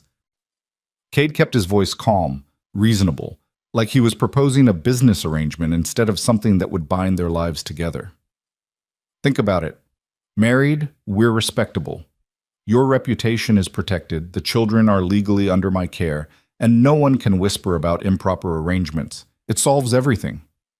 Except for the small detail that marriage is supposed to be about love, not convenience. Eliza pulled her hand back, her cheeks flushed. Cade, we've known each other barely 2 months. We're employer and employee. You don't just... Why not? Cade kept his tone even, despite the hammering of his heart. We already live together. We already care about each other. Marriage just makes it legal, makes it safe. For all of us. That's the worst proposal I've ever heard, Rebecca said flatly. Even I know you're supposed to at least pretend it's romantic. This isn't a romance. Eliza stood abruptly, her chair scraping. This is survival, and we don't need to complicate it with legal contracts. Mama. Daniel's voice was quiet but firm. Maybe we should think about it. Mr. Mercer's right. If you were married, the town gossips would have nothing to say, and if something happened to you... He couldn't finish the sentence, but everyone understood. If Eliza died, her children would be orphans, but if she married Cade, they'd have legal protection. Nothing's going to happen to me, Eliza said sharply. That's what Papa thought. The words came from Evan, small and devastating. Then men killed him, and everything fell apart. Mr. Mercer's trying to keep that from happening again.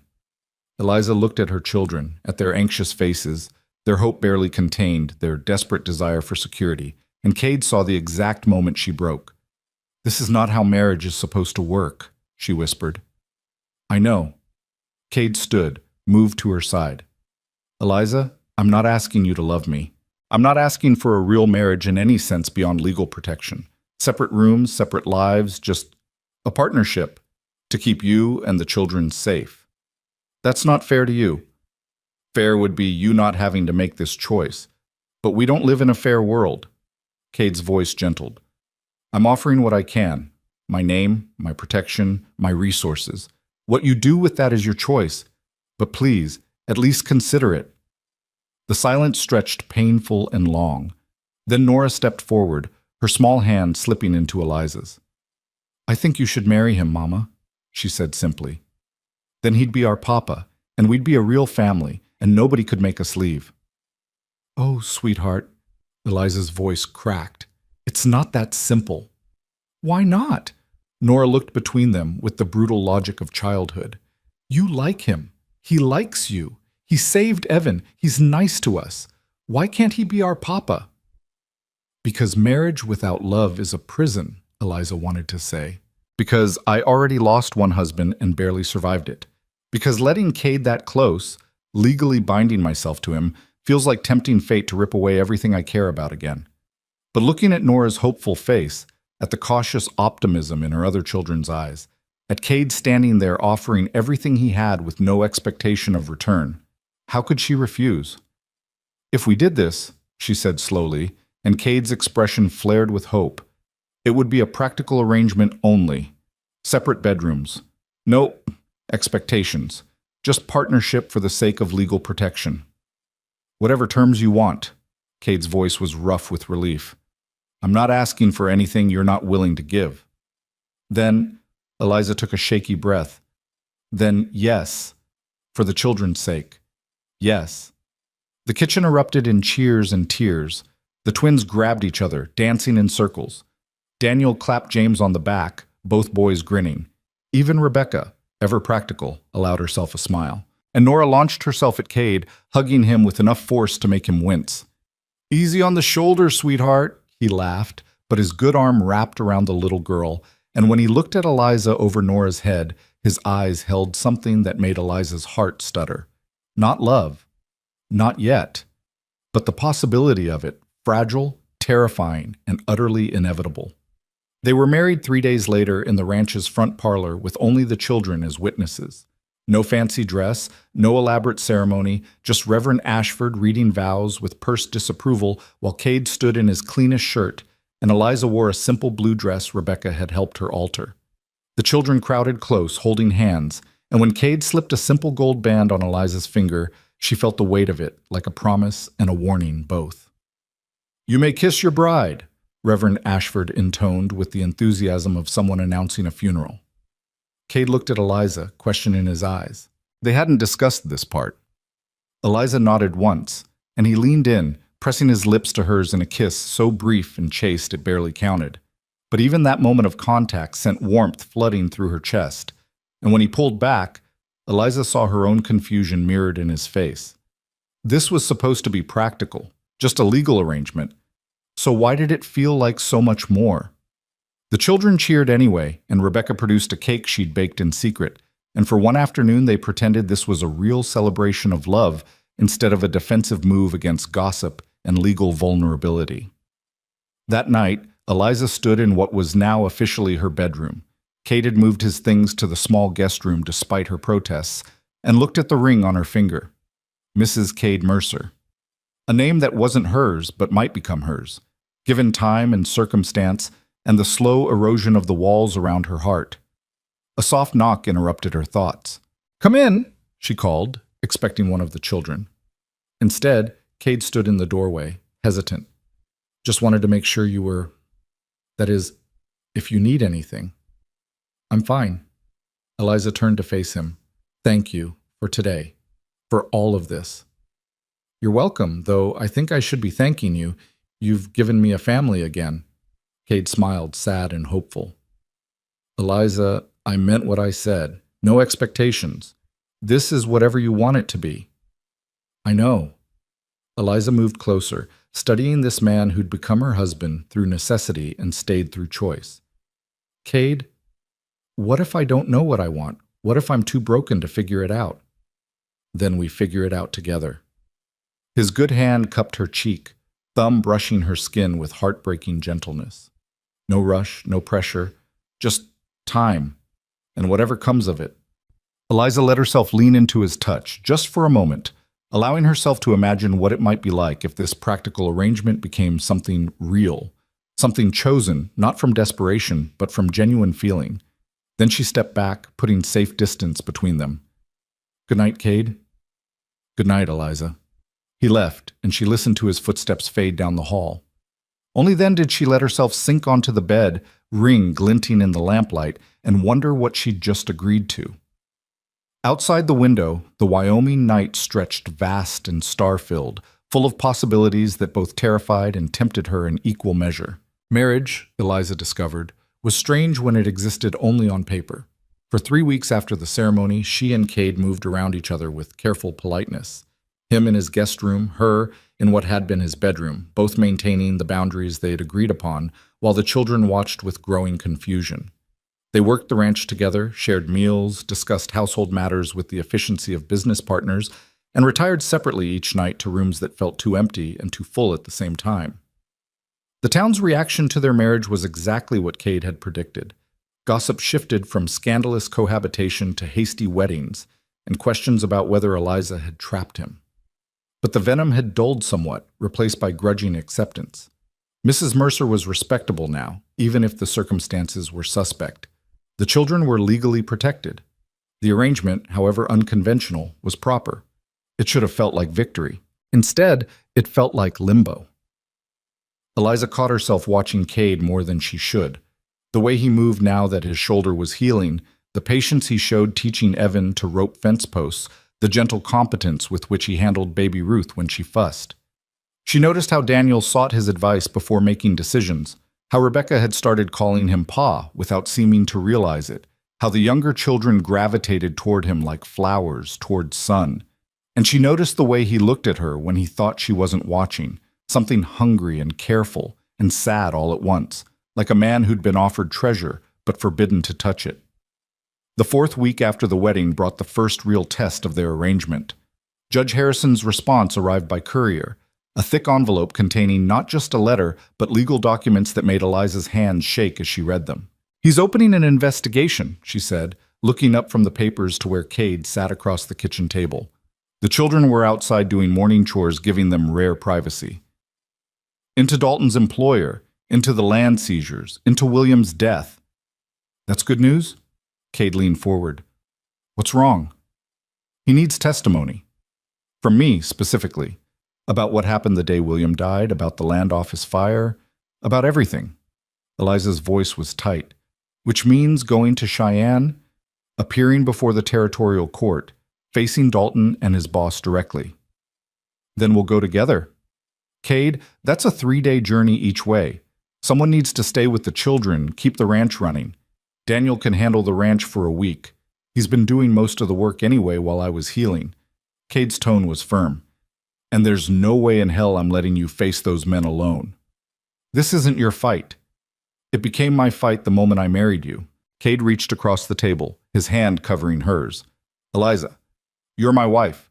Those children are my family now. What hurts you hurts all of us. So if testifying means you get justice for William and protection for the future, then we're doing it together." The warmth of his hand on hers made Eliza's chest tight. "You didn't sign up for this. For endless complications and legal battles, and I signed up for you." Cade's voice was quiet but absolute. "All of you, complications included. So stop trying to protect me from my own choices." Eliza looked at him. This man who'd saved her family, married her out of practical necessity, and somehow become essential to her existence, and felt something crack in her chest. Not breaking, but opening, letting light into spaces that had been dark too long. "Thank you," she whispered. "Always." Cade squeezed her hand gently, then released it before the moment could become too weighted. "Now, let's figure out logistics. Daniel's in charge while we're gone, with Rebecca as second. The twins can handle cooking, and James can manage livestock with Evan helping. I'll write instructions for everything that might come up, and we'll leave enough supplies to last 2 weeks in case we're delayed." They spent the rest of the day preparing, Eliza packed a small bag with clean clothes and the few legal documents she'd managed to save from the ranch fire. Cade wrote detailed instructions in his careful handwriting, going over every possible scenario with Daniel until the boy looked overwhelmed but determined. The children accepted the news with varying degrees of anxiety. Nora clung to Eliza's skirts. Rebecca put on her brave face, and the twins immediately started planning meals with military precision. "You're coming back, right?" Evan asked for the third time as they gathered for supper. "You're not just leaving?" "We're coming back." Cade's voice was rock-solid, certain. "This is home. We're not abandoning it or you. We're going to settle some legal business, and then we'll be right back here where we belong." "Promise?" Nora's small voice demanded. "Promise," Eliza and Cade said simultaneously, and the weight of that shared promise hung between them like something tangible. They left at dawn 2 days later, the wagon loaded with supplies for the journey. The children stood in a worried cluster on the porch, waving until the ranch disappeared behind a rise. Then it was just Eliza and Cade, the prairie stretching endless in every direction, and 3 days of traveling to fill with conversation they'd been avoiding. The first day passed in relative silence, both of them wrapped in their own thoughts. They made camp that night by a small creek, and Cade built a fire with practiced efficiency while Eliza prepared a simple meal of beans and hardtack. The domesticity of it felt both natural and strange, husband and wife sharing camp duties, except they barely knew how to be those things to each other. "Can I ask you something?" Eliza said as they sat by the fire, coffee warming their hands against the chill night air. "Anything. Why did you really marry me? And don't say protection or practicality. I want the truth." Cade was quiet for a long time, staring into the flames. When he finally spoke, his voice was rough with honesty. "Because I was tired of being alone. Because your family brought life back to a house that had been dying with me inside it. Because—" He paused, looked at her directly. "Because somewhere between finding you on that road and jumping in the creek after Evan, I started caring about you in ways that had nothing to do with charity or duty. And marrying you, even under false pretenses, felt better than watching you eventually leave." Eliza's breath caught. "That's not fair." "No, it's not. To either of us." Cade's smile was sad. "I know you didn't marry me for love. I know this is just legal protection, just a way to keep your children safe. And I'm fine with that. I swear I am. But you asked for truth. And the truth is that if you ever wanted this to be more than an arrangement of convenience, I wouldn't say no." The confession hung between them, raw and vulnerable. Eliza felt her heart hammering, felt the careful walls she'd built threatening to crumble entirely. "I don't know if I can," she whispered. "After William, after losing everything, I don't know if I have it in me to love someone again. To risk that kind of loss. I'm not asking you to love me." Cade's voice was gentle. "I'm just saying that if you ever wanted to try, I'd be here. No pressure, no expectations, just possibility." Eliza looked at him across the firelight, at his storm-gray eyes and weathered face and the quiet strength that had saved her family, and felt something shift inside her. Not love, not yet, but the recognition that maybe, someday, she could allow herself to fall. "I'll think about it," she said softly. "That's all I'm asking." They finished their coffee in companionable silence, and when they bedded down for the night in separate bedrolls with proper distance between them, Eliza lay awake listening to Cade's breathing and wondering when exactly he'd stopped being just her employer and started being something infinitely more complicated. The second day brought rain, cold, driving sheets that turned the road to mud and forced them to seek shelter in an abandoned homestead. The roof leaked in 3 places, the walls were drafty, and the whole structure looked ready to collapse, but it was better than drowning in the wagon. They huddled by a smoky fire Cade coaxed to life using wood that was only marginally less wet than everything else. Eliza's dress was soaked through, her hair plastered to her head, and she couldn't stop shivering despite the blanket wrapped around her shoulders. "Come here." Cade gestured her closer to the fire. "You're freezing." "I'm fine." But her teeth were chattering, giving lie to the words. "Eliza, don't be stubborn. You'll catch pneumonia." When she didn't move, Cade sighed and came to her instead, wrapping his own dry blanket around both of them and pulling her against his side. "Body heat, purely practical." It should have been awkward, should have felt like a violation of their careful boundaries. Instead, it felt like coming home, his warmth seeping into her cold skin, his arms solid around her shoulders, his heartbeat steady beneath her ear when she finally gave up and leaned into him fully. "This doesn't change anything," she said, but the protest was weak. "Of course not." Cade's voice held amusement. "Purely survival measures. Sarah would have approved. She was always practical about these things." "Tell me about her." Eliza didn't know where the request came from, only that suddenly she needed to know. Really tell me. Not just the perfect memory, but the real person. Cade was quiet for a moment, his hand absently rubbing her arm through the blanket. She was stubborn, infuriatingly so. Once she got an idea in her head, there was no talking her out of it. She wanted to homestead in Wyoming, despite everyone telling her it was too hard for a woman. She proposed to me after knowing me 3 weeks because, as she said, she didn't see the point in wasting time when she knew what she wanted. Eliza smiled despite herself. "She sounds formidable." She was. And kind. The kind that doesn't come from naivety, but from genuine belief that people deserve compassion. Cade's voice grew softer. "When she got sick, she made me promise not to let grief turn me bitter. Made me swear I'd keep living, keep finding joy, keep being open to whatever came next. I broke that promise for 6 years. Then you showed up, and for the first time since she died, I understood what she meant. I'm not her." "No, you're not. You're you, fierce and brave and so determined to protect your children it makes me ache. You don't remind me of Sarah. You remind me of why living matters." Cade's arm tightened around her. "And if that scares you, I'm sorry, but it's true." Eliza turned her face into his shoulder, breathing in the scent of wool and smoke and something uniquely Cade.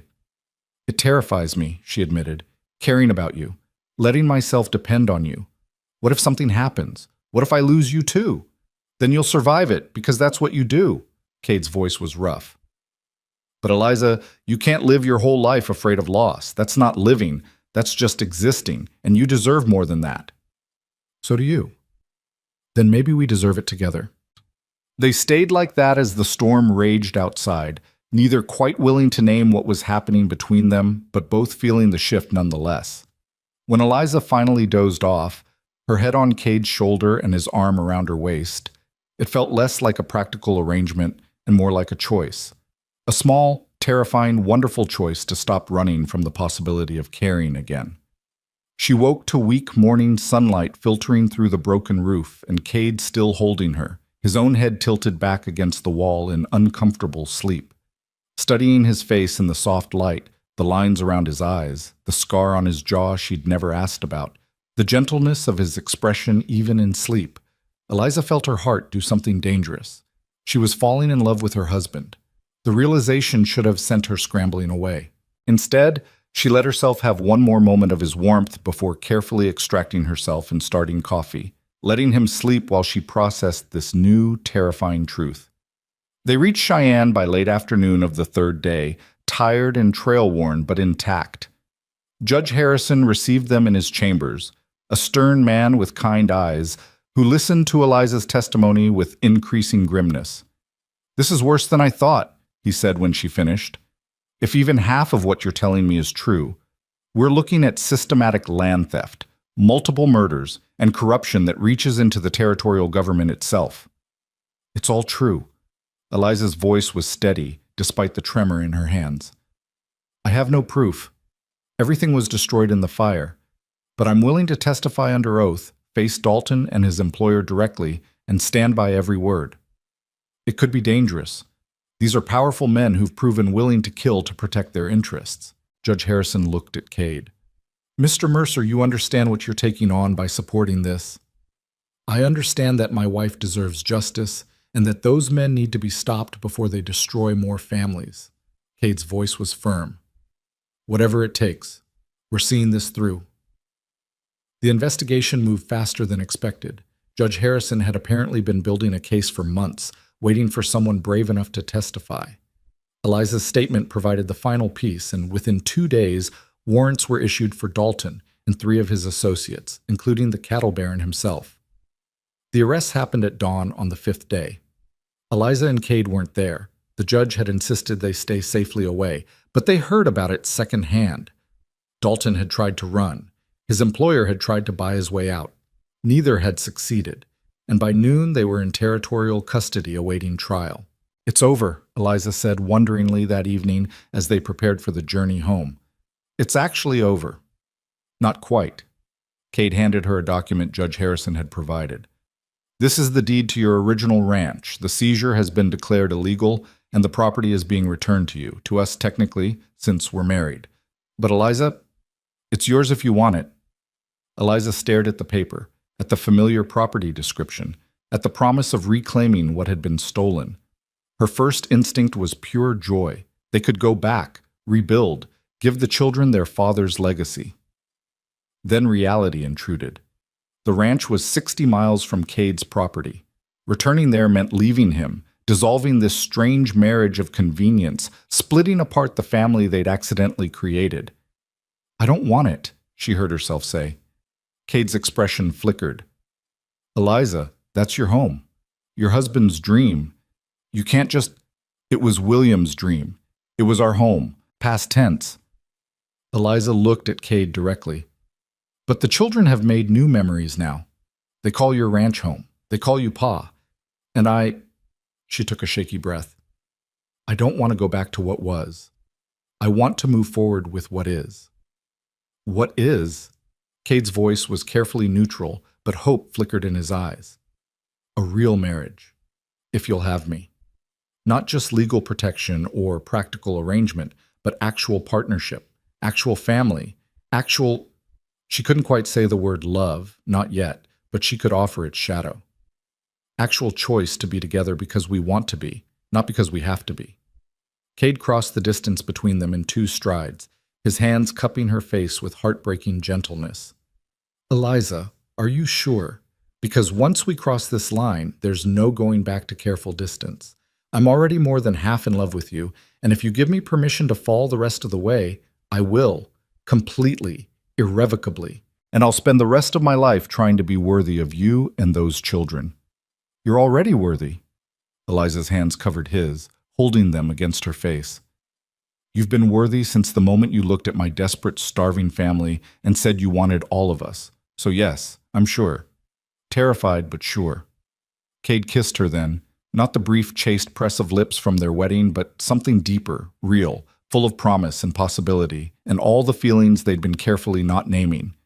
Eliza kissed him back, pouring 6 weeks of confusion and fear and growing affection into the gesture, and felt something broken inside her start to heal. When they finally pulled apart, both breathing hard, Cade rested his forehead against hers. "So, Mrs. Mercer, what happens now?" "Now we go home." Eliza smiled, feeling lighter than she had in months. "We tell the children they're stuck with both of us permanently, and we figure out how to build a real life together." "I can do that." Cade's grin was boyish, joyful. "I'm very good at building things." The journey home felt different, lighter, full of conversation and laughter, and the easy comfort of 2 people who'd stopped fighting what they felt. They held hands on the wagon seat, kissed goodnight by the campfire, and talked about futures instead of just survival. Eliza told him about William without feeling guilty for moving on, and Cade spoke of Sarah with love but no longer with grief that eclipsed everything else. They were 2 people who'd been broken by loss, learning slowly how to be whole together. When they finally crested the rise that revealed the ranch, late afternoon sun painting everything gold, Eliza felt her heart swell.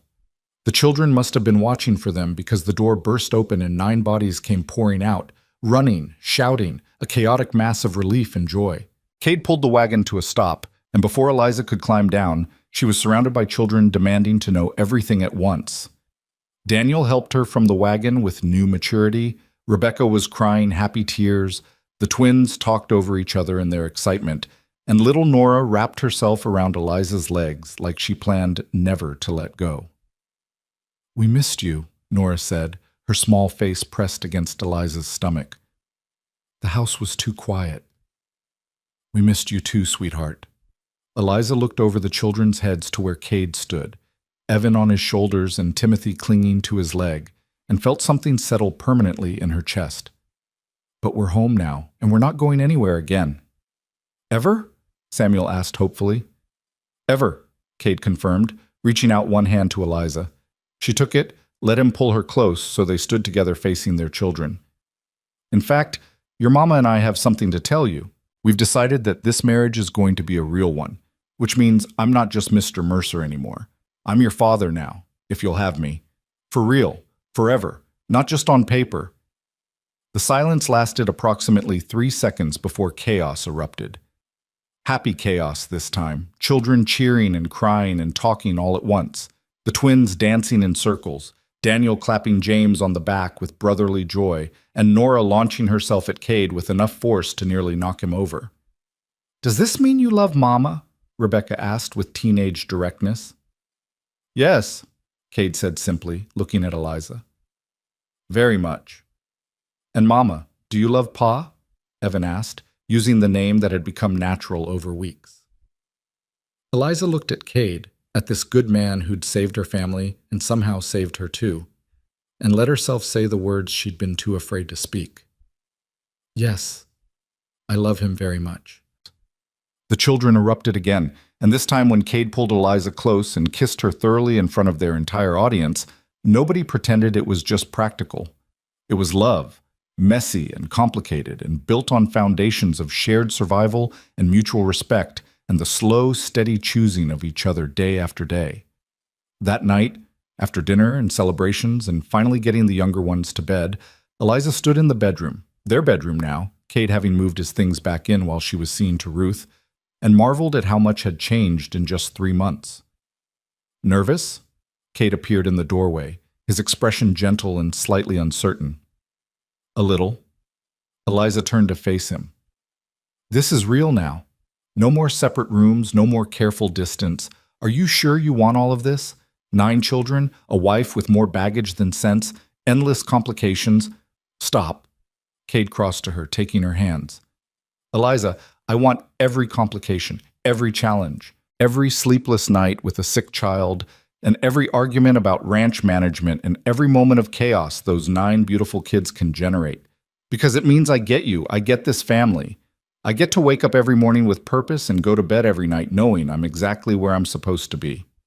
You're very sure of yourself. I'm sure of us. Cade pulled her close, his arms solid around her. Now, Mrs. Mercer, are you going to keep stalling, or are you going to let me show you exactly how much I love you? Eliza laughed, feeling joy bubble up from somewhere deep and previously untouchable. I suppose stalling would be rude at this point. Extremely rude, Cade agreed, and kissed her until she forgot why she'd ever been afraid of this. Outside the window, the Wyoming prairie stretched vast and beautiful under a blanket of stars. Inside, the house that had been so lonely for so long was full of sleeping children and new love and the promise of mornings yet to come. Not perfect, perhaps. Real things never were, but real and chosen and built to last. In the morning, Nora would wake early and climb into their bed, chattering about her dreams. The twins would burn breakfast and laugh about it. Daniel would discuss ranch work with Cade like the partner he was becoming. Rebecca would organize everyone with her usual efficiency. And Eliza would stand in the center of it all, coffee in hand and her husband's arm around her waist, and know with absolute certainty that this noise and chaos and love was exactly what home was supposed to feel like. They'd survived the dust and hunger and loss. They'd found each other in the wreckage of their separate griefs. And now, together, they were building something new. Not replacing what had been lost, but creating something equally precious from the pieces that remained. A family. Messy, complicated, imperfect, and absolutely whole. Months later, when Rebecca asked her mother if she ever regretted leaving the road behind that day Cade found them, Eliza pulled her daughter close and smiled. Not once, she said, because that road led us here, to him, to home. And sweetheart, this is exactly where we were always meant to be. And in the kitchen, overhearing, Cade looked at his wife, surrounded by their children, and understood exactly what Sarah had meant all those years ago. A home wasn't about the building. It was about the people inside it, the ones who chose each other, day after day, through hardship and joy and all the complicated beauty of actually living. He'd wanted all of them, And somehow, miraculously, he'd gotten exactly that.